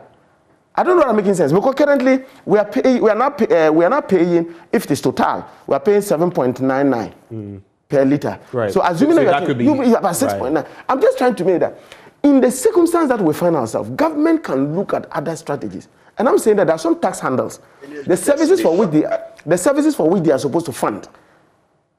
When we take them off, those services can still be done. All right. Hold it right there. Let me engage lawyer Martin Kpebu. Martin, good morning. Yes, morning. Pleasure having you. Thank you so much for staying on the line. My apologies for keeping you. Let's take a quick swipe at this issue of fuel prices, because it affects everybody. I know we're going to deal with legal matters, the health minister, Francis Xavier Susu, and more. But for you, how has this impacted your pocket, the fuel prices in recent months? Oh, well, so we all are suffering it. As you can see, I'm in a car right now. So basically, it's difficult. It's way too high. I mean, I didn't anticipate that this high was just going to go. You see, and in this light, I would like to go with the panelists. You see, especially with what Mr. Abambire is saying, you would see that government has control over the taxes on the fuel. So for those ones, government should be able to do something. You see, that's specifically to reduce the taxes. And that one, I mean, it's a no-brainer that at this rate, government has to reduce the taxes on petrol. Because, you know, the last time I knew, the taxes are about 50% on each, what do you call it, gallon. Is that not so? The price build up. My understanding is that the taxes are about 50%. Yes. Does it still hold? Well, that is what we've known. Bawa, is that correct? Yeah, so it depends, because I need to look at the computation again, because if it is an alvarorium, if it is a percentage, normally it will increase with the prices. But if it is a fixed price, so I need to take a before you can tell exactly how the current figures, how they look like. Please go ahead, Martin. Do we still have Martin Kpebu? Oh, it appears we... Hello? Yes, go ahead, Martin. Yes, so to the extent this form about 50% of the price build-up, we can do something. Because you remember,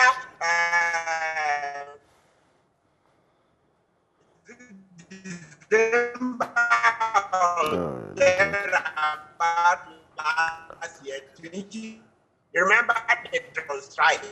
Yes. Yes, protesting and they quite killing.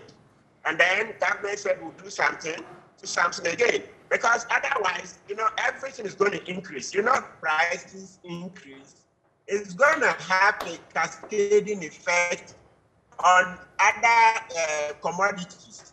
You know, because a lot of things turn on fuel. So if you increase fuel prices, you're going to have a rise in inflation, because the market woman is going to take the stuff to aboard a vehicle. So the food we buy in Accra, whether it's coming from OT region or it's coming from northern region, prices will go up. And so when the yam gets to Accra, the prices are going to go up. So the foodstuffs. So we are really digging ourselves in if we, allow the prices to keep increasing and increasing. So that's my take. That, look, we've reached our limit. We should put a cap on this further increments of the fuel by reducing the taxes on the fuel. That's the way to go. That's the way to go. You can share your thoughts with us if you're hitting the pumps today. You can even share visuals with us on Facebook. Let's know with the hashtag AM Show. Share with us how you feel about these latest developments. But I'll stay with you, Martin, right before I get back to Collins and come back into the studio. And it has to do with some legal perspective that we'd like to have on some matters developing in Parliament. The Health Minister, Kukwajiman Menu, has been given a raw or a rough time, by the minority. And now they're calling for his head. They're calling for a vote of censure in Parliament. It's just that the question is whether they'd be able to get the numbers. But when you look at the dynamics in terms of the Procurement Act, in terms of Article 191 of the Constitution, 1992 Constitution of Ghana. 181. 181. In terms of the other dynamics, where do you sit? I know in the past you've been critical of Kukwajiman Menu, but looking at what the committee's report has shown, are you not convinced that maybe he was right to do the things he did? Maybe, what do you think? Not at all, Mr. Kapo. Not at all. Mr. Jumamenu threw our constitution to the dogs. He breached it left, right, center. And we've rewarded him with probation in office, which shouldn't happen. Mr. Ajman should have left immediately this matter came into the media, okay? Because what he has done is totally unacceptable. We have to make sure that we adhere to the Constitution. Somebody put it this way. If Mr. Ajman had time to write letters, then surely he had time to present the agreement.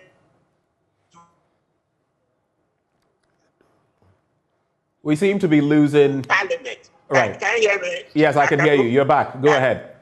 Well, the point I mean, one, Ajman had the time to write letters. I support that view that he equally had enough time to present the agreement to Parliament. So let's repeat, what is the breach? Al Maktoum's office and his company are an international entity.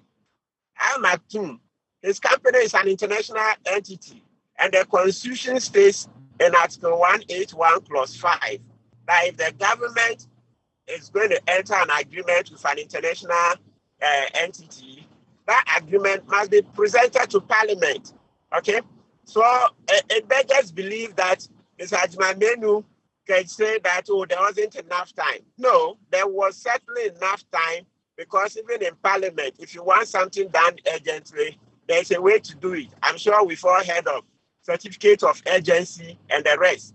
Martin, I just want to find out on the point you made about, I think, the Attorney General. It has been forcefully pointed out that if Kukwajiman Menu had no intention of coming to Parliament, he wouldn't have sought the AG's advice in the first place.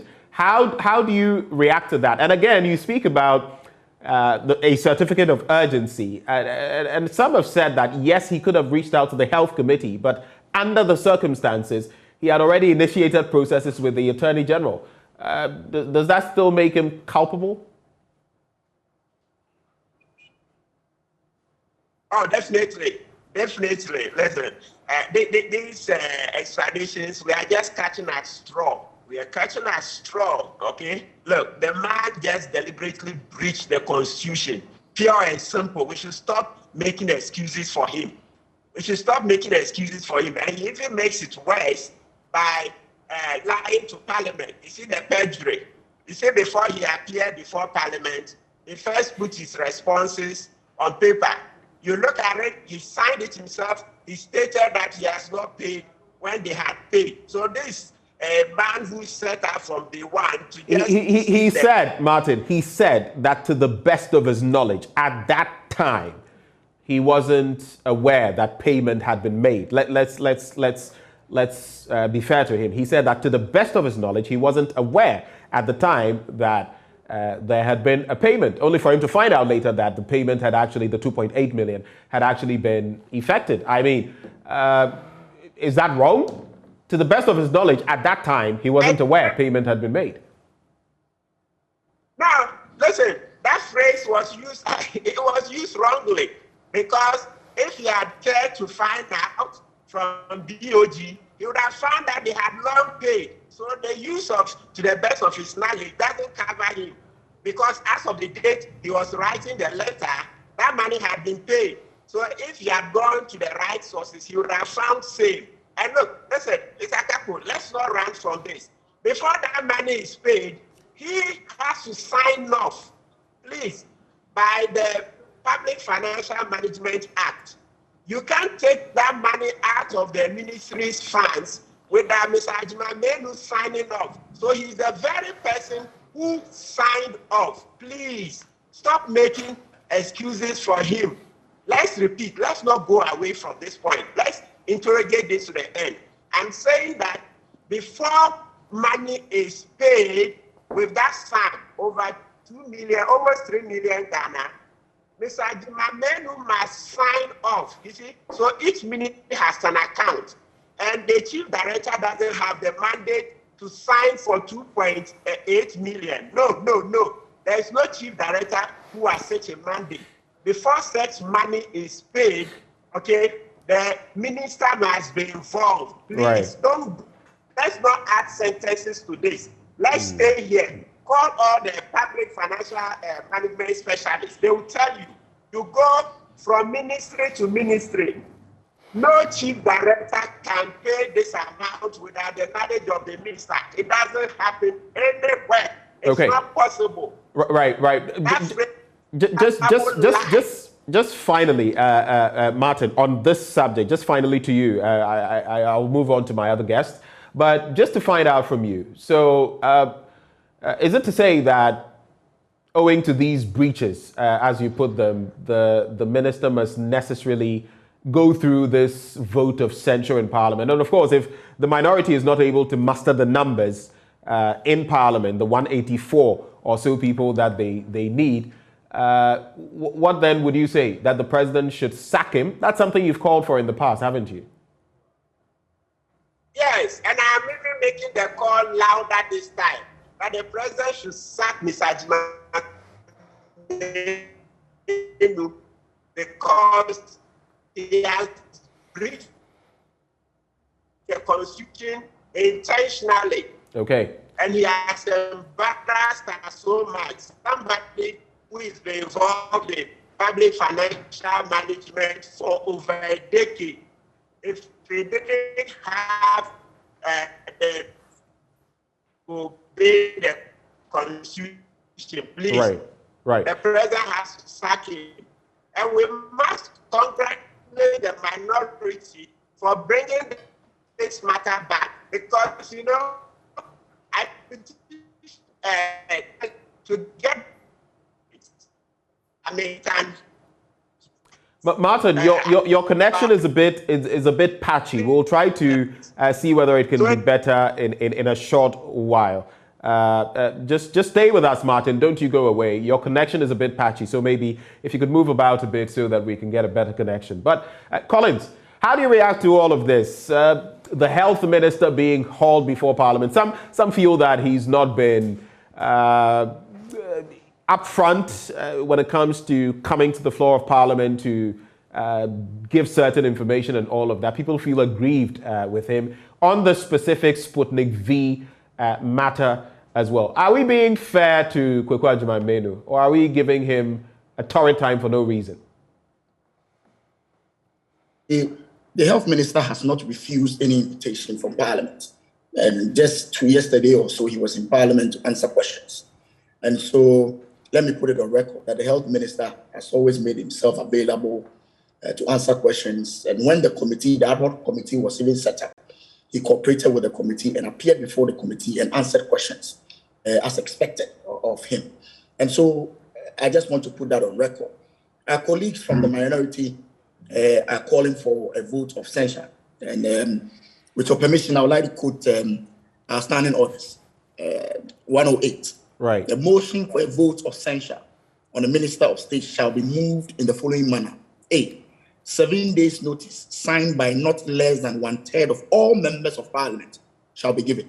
And 1/3 of all members of parliament, it's about 92 members of parliament, which I believe they can have because their numbers is more than 91. We've had. Now, B says the motion shall be debated in parliament within 14 days of its receipt by Mr. Speaker, and shall be supported by the votes in secret ballot of not less than 2/3 of all members of parliament. That takes you to 183. 83.3, and you can't have 183.3 of a human being or 0.3 of a human being. So 184. So we can just say 184. Right. I'm wondering how our colleagues from the minority can garner the 184 number. Aren't you concerned? Because it's a secret vote. It's a secret vote, just as we did with the election of the speaker, and you lost. Your side lost. Well, as I said, I don't think that our colleagues from the minority will be able to get a total vote of 184 members to complete this process. And that is why I feel this avenue or this route being used by the minority might not yield the needed result as they expected.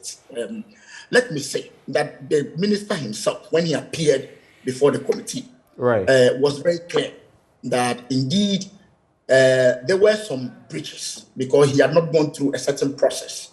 But I know that sometimes in international transactions, Parliament also, I've seen a lot of ratifications, things done and being brought back to Parliament for ratification.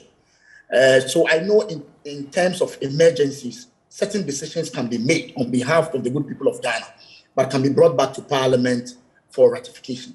And let me say, during the COVID period, Mr. Ajimamenu did his best for Ghana. I mean, he himself, at a point in time, contracted the virus and was hospitalized for 2 or 3 weeks.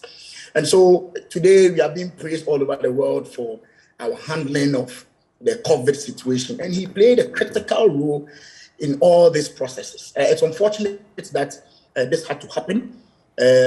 I think he has learned lessons from it, as he himself said. And I don't think it is fair for me to come on TV and be giving you wrong information. He himself, in front of the camera, did say that he had not sought parliamentary approval and he had not sought cabinet approval. So indeed, he accepts that yes, there was a problem in that process. When the committee met, and if I recall, the report that came to the plenary for debate, and normally when the debate is over, the speaker is to put a question. I remember the speaker declined to put a question. If my thoughts are right, I believe that is where we are at this particular moment. The speaker is yet to put a question. Yesterday. He did that yesterday. Yesterday there was yesterday we approved, we accepted a report. It is on the basis of that we went on for the censorship. Okay. I was not. I had left the chamber then, so I didn't know about that.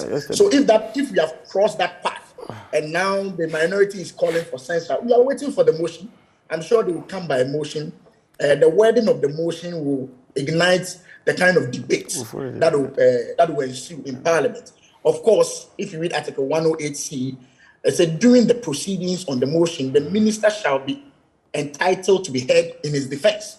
So I'm sure there's an opportunity for the minister again. And that is to be provided, actually. It's been stipulated that he will be on the floor of Parliament, the Member of Parliament. Absolutely. He also is Member of Parliament for Doma Central, if I'm not mistaken. Yes, so he'll be there to defend his actions. And as I said, the wording of the motion will determine the kind of debate that will ensue. Very briefly. I doubt if the censure is going to be successful. You doubt it will be successful. Very briefly, Collins, some in the majority, your side, have called this an act of bad faith on the part of the the minority. And some have suggested that, yes, he erred, but there should be clemency. This is the law we're dealing with. When you're in breach, you're in breach, and the necessary actions must be taken. Should we temper justice with mercy in this instance? Well, I think where the deputy majority leader had an issue with the minority was that at the committee, all these things came up, and the discussion was that there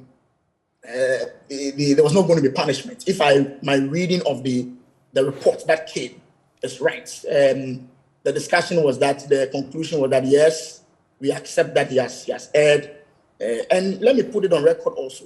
We are told that the other side of the contract has returned the funds, back into government checks. Right. And I think we are all aware of that. So that is where the bad faith came in, because then we had agreed on something.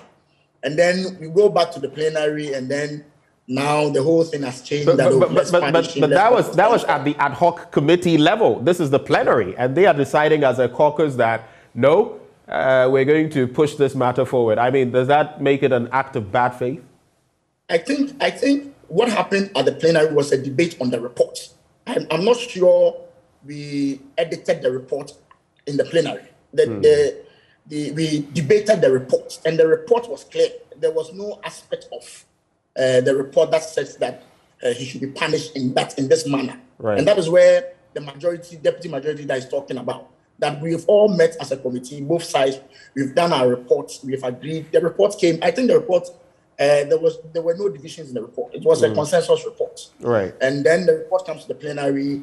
We do our recommendations. We debate it, and then suddenly you are requesting for something else that is not in the report. That is where the minority, I think the majority leader, had an issue with them. But as I said, censure is part of our standing orders, and everybody, member of parliament, is entitled to raise an issue or come by a motion to trigger this particular issue. But as I said, I'm not too sure, based on the numbers and the calculations, I'm not too sure their approach will be successful. Okay, so looking at those numbers you point to, the NDC would require some 47 additional votes to pull that off. Martin Kpebu, do stay with us, because the very next issue that I'll be coming to you with, I would want your take on it as well. So don't you leave us just yet. Bawa, now there is this bit about what has happened and an act of bad faith and the health minister. Why now? Why all of this? At the ad hoc committee, you accepted that there would be no punishment for him. Why are you coming back to this point of wanting his head to roll? No, just to summarize, the mandate that was given to the committee that was put up was to establish the facts. Right. That was what they were supposed to do. They were supposed to establish the facts. The committee that was chaired by the deputy majority leader came with the findings. It is on the basis of those findings that the plenary then accepted the report. So we are now using the findings of the committee as a basis to now move on to the next. So that's your yardstick. Yeah, yardstick. So there's no question of whether bad faith or not. And the committee, and it's just because Martin has already given that, but just to specifically what the motions indicated, it's just a half-page document. We said the subject was a motion for vote of censure. We said that this honorable house passes a vote of censure on the honorable minister responsible for health, Mr. Kweku Agyeman-Mensah, in respect of the following conduct. 1, that he to undertake international business or economic transaction, that's a procurement and supply of vaccines, as Minister of Health, with the private office of His Highness Sheikh Ahmed Al Maktoum, without prior approval of Parliament, contrary to Article 181 of the 1992 Constitution. 2, that's signing the procurement agreement with the private office of His Highness Al Maktoum and SL Global Limited, with a prior approval of the board of the Public Procurement Authority under Section 41 and 2 of the Public Procurement Act 2003, Act 663, as amended by Act 914, which constitutes criminal offense under the law. 3, that dishonest procurement of Sputnik V vaccines from the private office of His Highness Sheikh Ahmed Al Maktoum NSL Global Limited at the cost of $19 US dollars and $18 US dollars respectively, when the ex-factory price of the Sputnik V vaccine generally announced was US dollars 10, that's 10 US dollars, confirmed by the minister to the committee responsible for health. Right. And 4, knowingly procuring Sputnik V vaccine from private office of the same sheikh at the cost of 19 and 18.5 respectively per dose. Right. So basically, and the other one was the release of the 2,850,000, right, which Ghana cedi is about 16.331 point something million. Right. These are the basis, and these were things that were captured in the report. So we just took that and said, look, these are breaches of the law. On the strength of that, we are moving forward to ask for censorship. My brother talks about the fact that we will not get the numbers. It's possible we may not get the numbers, but he should not be too confident, because this secret balloting and secret voting, anything can happen. Are you suggesting you have confidence that some, yes, the majority are against what he has done? That is the health minister. Collins will not publicly indicate this. But the truth of the matter is that we are confident that there are a number of the MPs in the majority with good conscience who believe that this man must go. They believe in that. They believe in that. And you believe you can muster the 47? We will do it. But the first thing is that whether the end result leads to a two-thirds voting for the motion or not, would have sent a signal that you cannot just take the laws of the country for granted. You cannot run a government entity like the Ministry of Health as if it is a private business. Because there are a number of people who are in courts today, moving from one court to another, because these same type of laws have been breached. Right. That this current government is prosecuting. Right. So in good conscience, the president should not have been waiting for even parliament to censure this man. Should have sacked him. He should have fired him by now. And he should have asked the Attorney General to start his job. He should have asked the Attorney General. But if the president doesn't feel that he erred... And see, it is the problem that we have. And maybe, but for President Kufuor and President John Mahama, we have had governments all over the place who are so scared in prosecuting their own people. Under President Kufuor, when, what's his name? Malam Issa's case, he decided to prosecute him and he jailed him. Under President John Mahama, the infamous money disappearing. Abu Gapele's case, decided to prosecute him even though he was one of his own. The point I'm just trying to make is that governments must begin to be bold enough to say that wrong is wrong, and that whether you are in my government or you are out of my government, if you break the law, face the law. Okay. And so I was expecting that in this particular case, when generally the public, everybody realized that this was so wrong. If you had conducted even just a referendum in this country, I'm sure that overwhelmingly about 80% of Ghanaians would have said that this man must go. And you have the president who was bold enough that even in the face of all these findings, in the face of all these accusations, goes to the man's what is the name? Constituency, and says that this man is the most haunted person in the country. And that by meanwhile, the guy is working so hard for the country to ensure that we do not have COVID in this country. When you have a president putting his seal of approval on a man who has breached almost any law that came before him, and he does this, then where do we stand? Okay, so for you it is clear as a minority and you're going to push this to its logical conclusion. Yeah, definitely we're going to do that. Let's if we still have Martin Kpebu with us. Martin, can you hear me? Do we have Martin with us? Yes, I can hear you. Great, thank you. Thank you for staying. Yes. And I just want to weave into this conversation right from this bit about accountability and following processes there's also the angle, and I am talking here about what has been happening with Francis Xavier Sosu, just to weave into that conversation very quickly. You know it better than I do, what he said. You're a lawyer, and so is he. He says, if you are a political judge, you will be dealt with politically when there is a change of power. The Association of Judges and Magistrates have responded to him that he's being ignorant because, first of all, the tenure of judges does not run along with political tenures.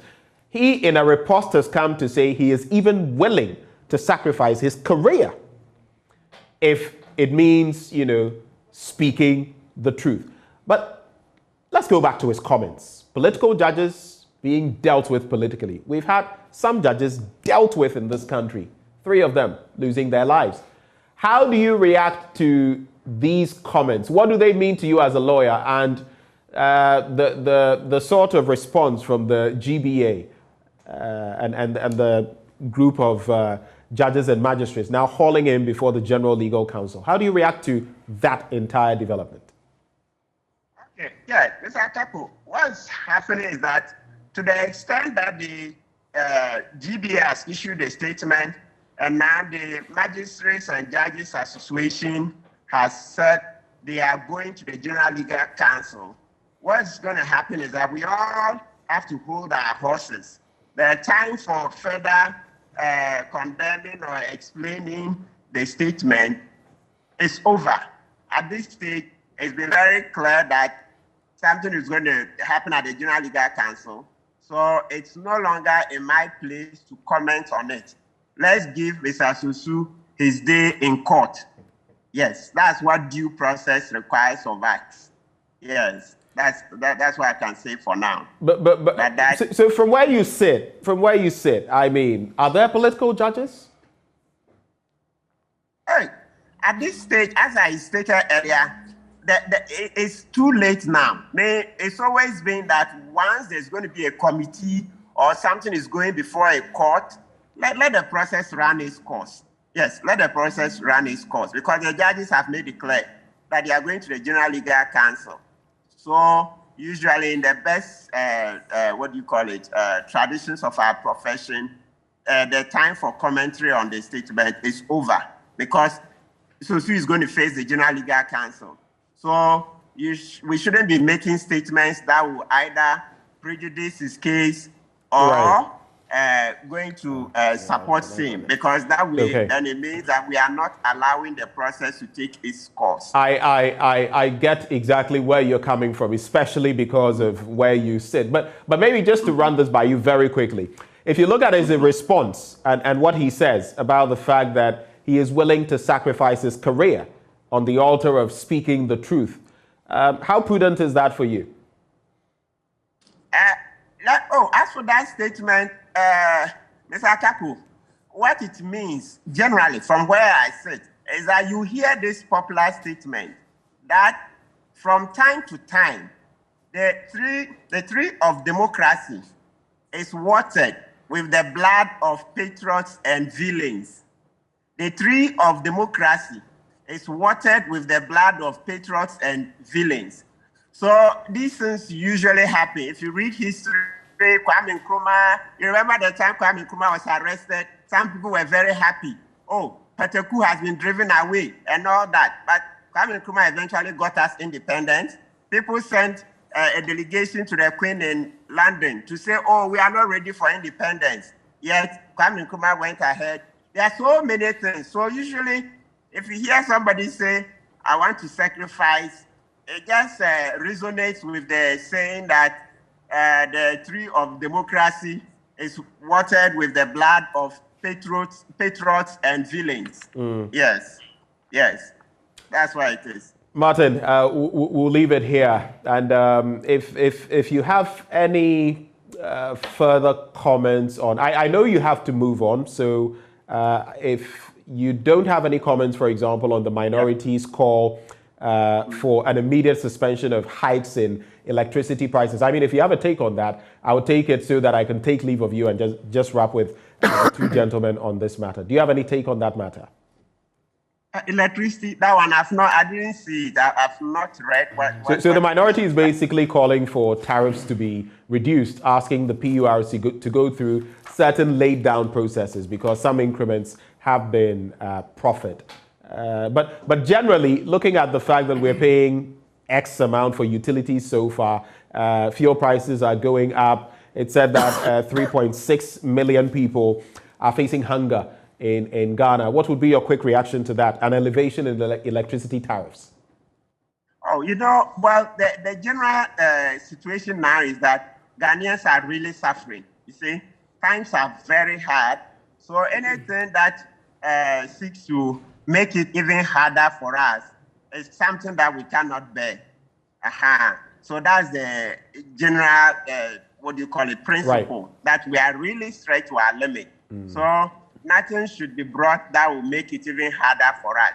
Government should look at other innovative ways of covering any extra costs if same have come up. Mr. Kwewu, thank you so much for your time with us this morning. I wish you the best of the day. Good. All right. So let me come to you, Collins, on those two issues. Let's put them together as we wrap the conversation, since I've already done that with Martin. Francis Xavier Sosu uttered what he did. How bad, how reprehensible, or how appropriate were those words? And the reaction so far, what are you looking forward to?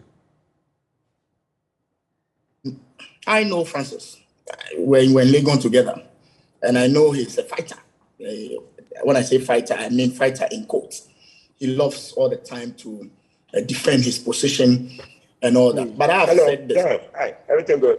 Oh, okay. I've said this, and I've said this on a number of platforms. That we, the young I noticed, Collins, you might have to start again. We're getting some interference. I don't know whose connection is interfering, but if you could just start with your submission again. You've known Francis Xavier Sosu. Yeah, please go ahead. I've known him from our days in Legon, and I know he's a fighter. And by fighter, I mean he loves to defend his points very forcefully, human rights lawyer, and all that.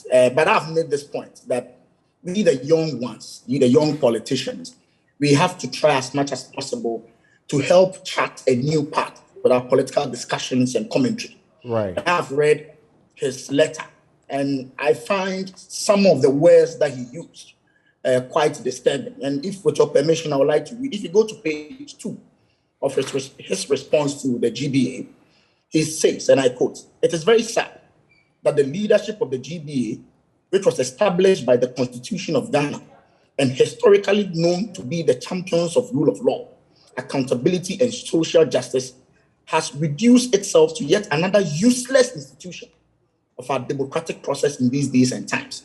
I thought he could have made his point without a reference to the GBA as a useless institution. Yeah. You know, when you do this, then the discussions changes its dynamics. You feel he was calling for trouble? He was calling for trouble then? I mean, why do you call an association that you're a member of useless? You can disagree with what they have said without necessarily being insulted. Right. That is my point. I don't have a problem with his defense and defense. I don't have a problem with his defense of a stand. I don't have a problem at all. But I think that defense could have been done in a more decorous manner, rather than referring to them as a useless institution and all that. First of all, who are political judges? He just made the statement that if a judge behaves politically, he's going to be treated politically, without giving us any evidence. Who is a political judge? Can Francis name any judge that he can confidently say that this judge is a political judge? I think statement like that. I mean, Bawa has raised his hand in the studio, and I don't think he wants to mention any name. But right, I'm not sure Bawa will have the courage to mention any judges, because I'm not so sure there's an evidence to show that this judge is a political judge. Right. I mean, all judges, even Supreme Court judges, even the Electoral Commission, they all vote. They all vote. So obviously, everybody is aligned to one political party or the other. But I believe very strongly that when judges sit in court to execute their job, they do so professionally. it does not necessarily mean that if me, Collins, an MPP member of parliament, I'm in trouble and I go to court and a judge who voted for the MPP, and because I'm MP, he should necessarily put aside his professional conduct. And okay. I think Francis can fight his fights or put across his defense, no matter how strongly he feels about it, without necessarily resorting to words like a useless institution and all of that. I wish him well. He's a friend. I wish him well, and I hope that the General Legal Council will be lenient on him. All right. You pray they'll be lenient with him. Interesting submissions at that. Bawa, you have the last bite. Yeah. Our time is... how many minutes do I have? I want to do both. So that's what I'm saying. So how many minutes? You have a minute and a half. No, that's not possible. It's not possible. No, I am moderator here, and you have a minute and a half. You see, because I need to make it, and I'm needed to talk about this thing. So divide it into 45 seconds each. First and foremost, let me state that we have fantastic judges around, right, who have really held the profession and made Ghanaians respect the institution. However, we have also had history of judges who simply do not meet the test of being a judge. Like whom? Be patient. You have had judges who have, by their own pronouncements that they make when they are not seated. You know, recently the issue of one of the Supreme Court judges who, before the election 2020, when he was seated, instead because he's a chief, made some comments. It was out of context, wasn't it? No, I'm coming. I'm just making a point. What Francis indicated very clearly was that if you choose as a judge, you choose to behave like a politician, you'll be dealt with like a politician. That's all that he said. If the cap fits you, wear it. If the cap fits you, wear it. Indeed, it is important that as a group of people, we should begin to start looking critically at the judges. Until Anas's, expose. Anytime you even accuse somebody of corruption, you remember the late Larbimi, you remember Professor Tuga, and then Amalba, when they went and then addressed a particular workshop of a CBD and indicated that there were judges who were corrupt, they took them all to the Ghana Legal Council, saying that they should come and prove it. Lo and behold, after a year, they saw that judges were collecting goats and other things as bribes to be able to deal with people who had offended the law. So this is a group of people who have been so protected that anytime you even open your mouth to say anything, everybody jumps on you. But now the GBA, see the GBA, the reason why I have no challenge in what Francis Osu says is the fact that GBA has been in this country, people's rights are being abused, you have the constitution thrown to the dogs, and the leadership of the GBA has not found it necessary to even run a commentary on it. But they have all the strength. Must they comment on everything? So why are they there? Why are they there? In the past, we have had GBA talking about issues about free speech, issues about human rights abuse. GBA will come out forcefully to state their position. And that is what we have known the GBA for. Right. For GBA today to be quiet, only for an individual to talk about the obvious, then you jump and issue a statement. Francis was very kind in his words. Me, I'm not a member of their groups. I can tell them. Francis was very kind in his words. If it were me, I would have just told them they are hypocrites. The judges are hypocrites? No, I'm talking about the GBA. They are hypocrites. Right. They're just a bunch of hypocritic individuals who are just there. All right. Now back to this. Look, Edward, we don't have all the time. No, just in 30 seconds, just wrap up. Look, let me tell you. You have a situation where certain service charges have been increased without the approval of PURC, as stated by the law. Right. I can state 7 of them and give you the previous prices and current prices. Just 7, and then we'll go. Straight line connection. As we are going to do straight line connection. Let's just look at them straight line. Then you mentioned straight line connection. 400. It was 400 for single phase, 700 for three phase. Now it is 1,020 and 1,920. You look at one pole extension, just one pole extension. It was 2,400 for single phase. Now it's 2,900. And then the three-phase one, it was 4,000. It's now 4,400. These are details yesterday, Honorable Jinapo. Yes. So you see that some of them have gone even as much as about 200% in terms of increment. At a time when PURC by law is supposed to be regulating these things, So how on earth can ECG issue a statement saying that effective 1st February, they were going to increase these service charges? With a PURC doing that? And I'm telling you, in the next 2 weeks, PURC is coming out with their major, tariff review. Right. And Ghanaians should brace themselves for this, because you see, this increment has a direct effect on rent. Okay. It has a direct effect on the cost of Edward Bauer, Member of Parliament for Bongo, making his point there. Collins Adomako Mensah, Member of Parliament, Ifija Kwabre North. Collins, thank you so much for staying with us. Thank you too. And I'm waiting for Bauer in the chamber. He's heated up too much.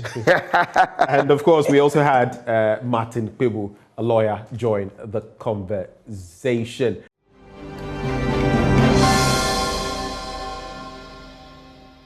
We continue with our discourse on the AM show, and it's all about the Ghana Society of Dermatology, which is 10 years. To tell us more, we have Dr. Bridget Gogodako, Ghana Society of Dermatology. She joins us in the studio. Many years ago, I came to meet someone called Gogo. That was my first time. I wouldn't mention the person's first name because I don't have her permission. 2 people, in fact. So this is my third encounter with a Gogo. So Gogo, and then now it's become Gogo Dako. Yes. Right. Thank you so much for joining the conversation, Doc. Thank you so much for having me. The Ghana Society of Dermatology. To be honest with you, I wasn't aware you existed. And there is reason for that. I mean, in the discourse we've just had, there are very few of you. Yes. How did you even come to want to come together to form this society, which is now 10 years? Okay, so the Ghana Society of Dermatology, which is exactly 10 years old today, was inaugurated at the La Palm Beach Hotel on the 17th of February 2012. And this became necessary because in the early 70s, our older colleagues had a Ghana, a society of dermatologists. Right. But due to their few numbers and then certain challenges, this society or group sort of died down. Oh, wow. In 2012, with support and encouragement from sister organizations, Right. and I think I would mention Dr. Michelle Vishal here from L'Oreal. She was instrumental in bringing all dermatologists in the country together so we can have a unified voice to be able to let our presence be felt and known. As you said, you didn't even know we existed. So we've existed for 10 years, Right. and you didn't even know about Right. us. So that's the more reason why we are here today, and moving forward, we want to make ourselves more visible Right. and more heard. Okay. Yeah. I'm going to ask you a bit of a common question, but Yes. common because I want all of those watching us to understand properly. Who is a dermatologist? What do you do? Okay, so in medicine, we have different specialties. So you have the cardiologist taking care of the heart, and the dermatologist takes care of the skin and its appendages. Many times people think it's just the skin. The hair is an appendage of the skin. So it's part of dermatology. Keratin and everything. Yes, feeding the from nails, yes. So it's taking care of the skin and its appendages. Okay. So that's interesting. I know that there are some amazing things we actually don't know about the skin. Surprise us this morning. Okay. What are some of the fun facts about the skin that we may not even know is going on? Yes. So very amazingly, the skin is an organ like the heart, your liver, your kidney, but we don't seem to see it as such. Right. So the skin is an organ, and looking at it stretching from our hair down to our soles, obviously is the biggest or largest organ of the body. And since it's so visible, the most visible organ, people tend to think that they have a right to it, sort of. Yes. And it is their skin. They wear it everywhere they go. Yes, but a right to it in that they don't see where someone comes in to tell them how to manage the skin in a healthy way, much as we would look at the heart and the liver and other things. And the interesting thing is that this our skin color as blacks. The cells that produce it are the same in blacks and whites. But it's just the mechanism and volume of the color that is produced that is different. So the melanin, right? Yes, and God made it so such that those of us closer to the equator have more of it. And so you realize that once you are in the sun, you are going to get darker, in quote. If you travel out a bit out of the sun or to temperate areas, you come back and you are slightly lighter. Right. Yes, and so it is for a reason. Just to hold it there, now that you talk about the pigmentation and it's being for a reason, that brings me to the point of skin bleaching and what the Central Regional Minister recently was saying about students even at the basics level bleaching their skin. How dangerous is that? Seize this opportunity to really put it out there for us. All right. So before I come to it, I would want to touch on our theme for this 10th anniversary I was going to save that for last, but if you want to mention it. Yes, I will link it to the skin bleaching. Right. Yes, so our theme is love your skin. Exactly. And when you love your skin or anything you love, you cherish and take good care of it. People are bleaching because in our minds, white or fairness is better. And we do not know the reason for which we have the skin. Actually, our skin, not just the melanin color, it's tougher. And so, and it's all for a reason. You have young people bleaching. Unfortunately, you have children, not even JHS. I think he's aware of JHS. I would wish they would go down even to our crèche and primary schools, even down to babies. And you will realize some mothers parents are bleaching their babies. Yeah. Mothers and fathers, let me add, because at first bleaching used to be a thing of women, but now men are also bleaching. Children are bleaching. And I think that the reason why people are bleaching young is when people know you to be dark, and all of a sudden you become fair. It's like, oh, she used to be dark. So now people want to start early. So they are known as fair. And then the troubles become more pronounced because you would have bleached over a longer period of time.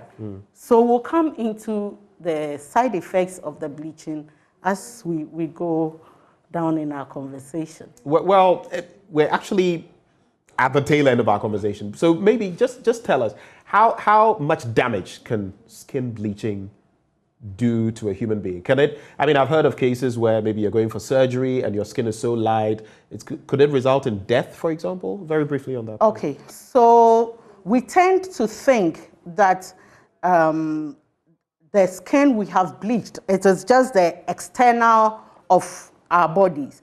But our skin has functions, and as we bleach, we deprive our skin of performing the function for which God created it to do. And so even as we say that our skin is a window into our bodies, in the same way, when you bleach the skin, you can have systemic side effects from the bleaching of the skin. So it is not just a matter of the skin thinning, and so with the direct sunlight, we have the obvious skin cancers. That is not the only complications from the bleaching, but you can have even kidney failure, you can have diabetes from bleaching of the skin, you can have hypertension, and for children, stunted growth. Your child is not growing. Wow. And you think, oh, I have to give him this supplement, I have to do that, I have to do that. But the root cause It's the skin that you are bleaching. And so it goes beyond, far beyond what we see on the skin. Okay. Yes. Well, just as you leave us, and you've given us the theme, the Ghana Society of Dermatology, 10 years. Leave us with one skin tip, just one, as we wrap the conversation, Doc. I would say, as we take care of our skin, we have to be mindful of the fact that it's an organ like any other in our body. And so we should be mindful of what we put on it. Right.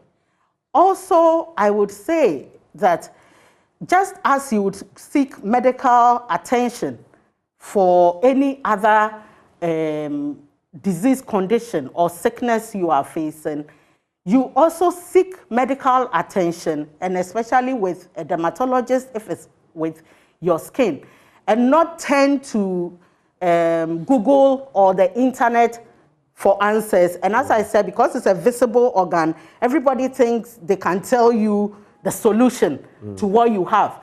The fact that they used A and it worked for them, they tell you to use. And by the time they get to us, we have all sorts of things going on. So let's not take anything for granted. That's the Don't take anything for granted. Love your skin and take good care of your skin. Congratulations on 10 years as the Ghana Society of Dermatology. I'm sure there'll be ample time later to get into more of what you've been doing. But thank you so much, Doc, for joining the conversation. Okay, can I give a few information about what we are doing for this 10th anniversary? Okay, so if you can do that in 30 seconds. In 30 seconds, okay. So tomorrow we'll be at the Senior Correctional Center of the Ghana Prison Service for a free outreach and medical care. And get a copy of the graphic tomorrow and you read more about the Ghana Society of Dermatology. Dr. Gogodako, thank you so much for joining the conversation. Now, coming up as we wrap on the AM show this morning, we're going to be telling you about, well, we've been speaking about the skin. We'll tell you about the heart and how to race for it to keep yourself healthy. That's up next. Stay.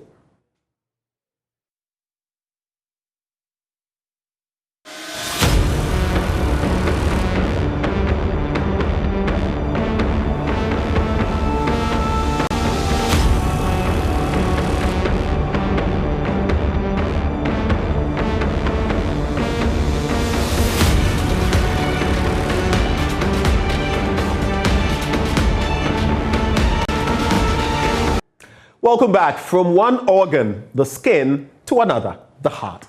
It's the month of love, and to commemorate it, your ultimate experience, Joy Prime TV, invites you to the 4th edition of the Race for Heart Health Walk. The date, Saturday, February 19, 2022, time and venue, 5:30 a.m. You have to wake up early that day, at Mensah, near the police station. And you don't come alone, come along with that special person, your family, friends. But joining me in the studio to discuss on this, I feel some way introducing you right now. A former co-host of mine, a very naughty one as well. Jay Foley, it's good to have you on. Well, thank you very much, Ben. Okay. I feel weird being you talking to me. I know, right? I feel weird interviewing you. Like I know. This is a feeling we'd have to describe off air. And Elinam Osborne, he's a fitness coach, and they're going to be sharing with us their thoughts about, and what to expect on Saturday. I'll start with you. Yes. I saw MFA Aditi doing some. I didn't see you in the picture. What happened? Well, unfortunately, that minute, I was at Hits FM Studios with Rosalind. We're talking about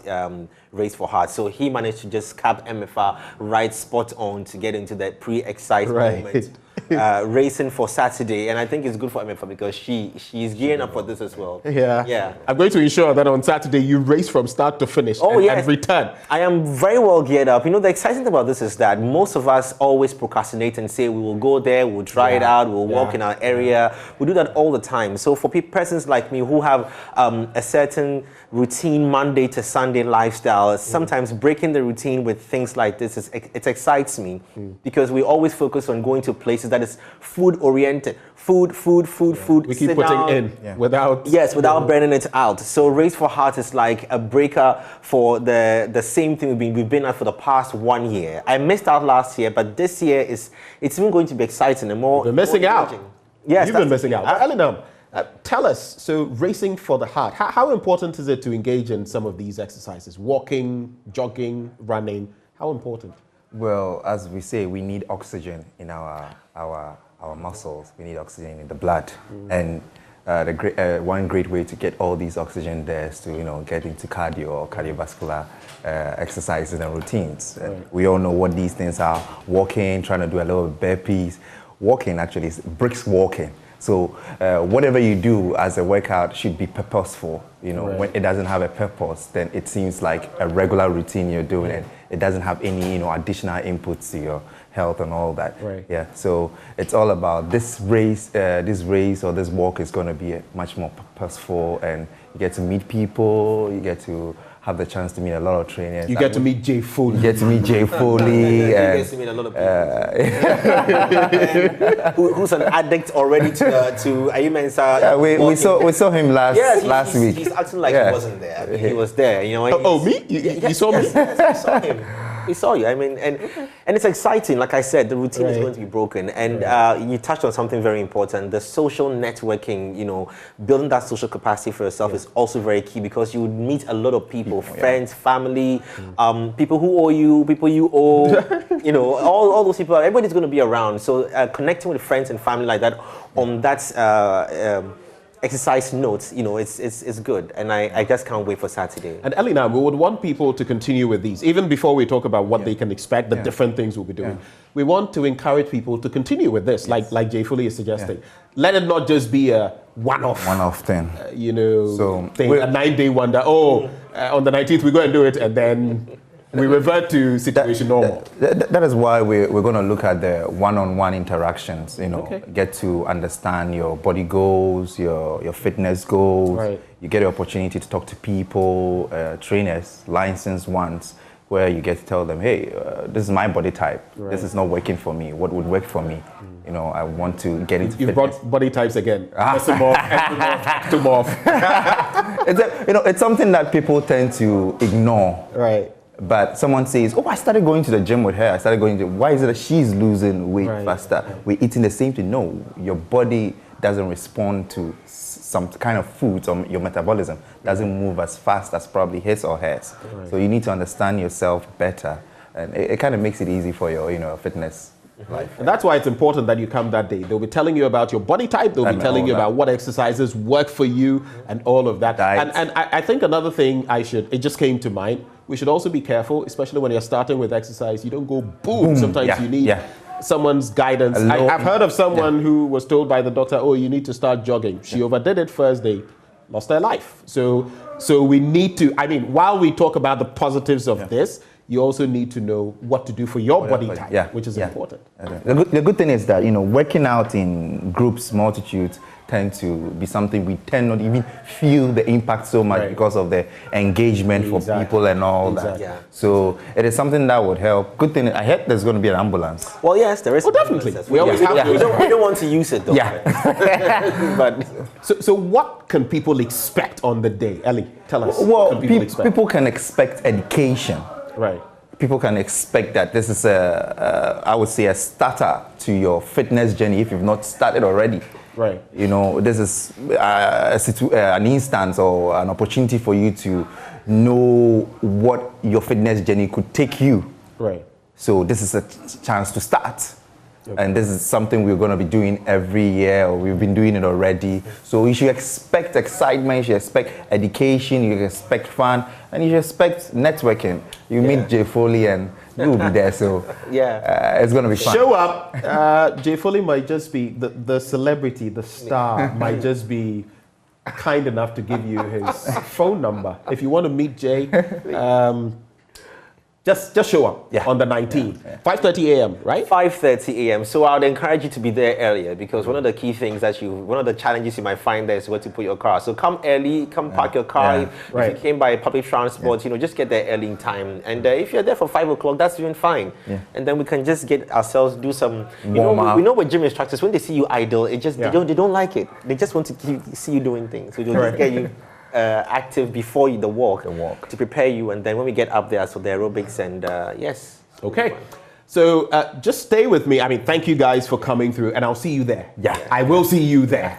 All right. Manuel Kranting, my colleague, is standing by. You may have heard of that NAPCO demonstration that has taken off. Manuel Kranting, if you can hear me, what is the latest that you can tell me on this matter? Allowances. Boss, what's your name? My name is Xavier. Xavier, what does your placard read? GRA, please consider we, the NAPCO trainees, for employment. Which module were you posted into? We were as in Ghana Revenue. You're posted into which module? The GRA, that is Revenue Ghana. Okay, Revenue Ghana, great. Yeah, so I'm with Ghana Revenue. And for how long have you not been paid? For 6 good months now. We have not been paid. Though a section of the people have been paid, but some of us have not been paid. 6 good months now. We have not been paid, and it's a worry. It's a worry. What explanation are you giving when you complain? Have you even attempted to reach out to the secretariat? Some of us have not had access to the secretariat, but we depend on the messages on the social media and stuff. But the message reaching us is that a section of us have been paid, but a section of us have not been paid yet. So we are just pleading that we need our stipends to make life moving, because we can't stay and then be waiting for these stipends for how long? For how long? We are even, some of us are men. We need to take care of ourselves, take care of our loved ones, take care of our kids and everything. So we are really... Okay, so we'll bring you more details of that in subsequent bulletins at 10 and at noon. My colleague Manuel Kranting on hand to bring us that. Once more, thank you guys, Jay Foley, Elinam, for joining the conversation. We'll see you on Saturday. And this is where we wrap on the AM show. My name is Benjamin Akakpo. Do stay for the rest of our programming.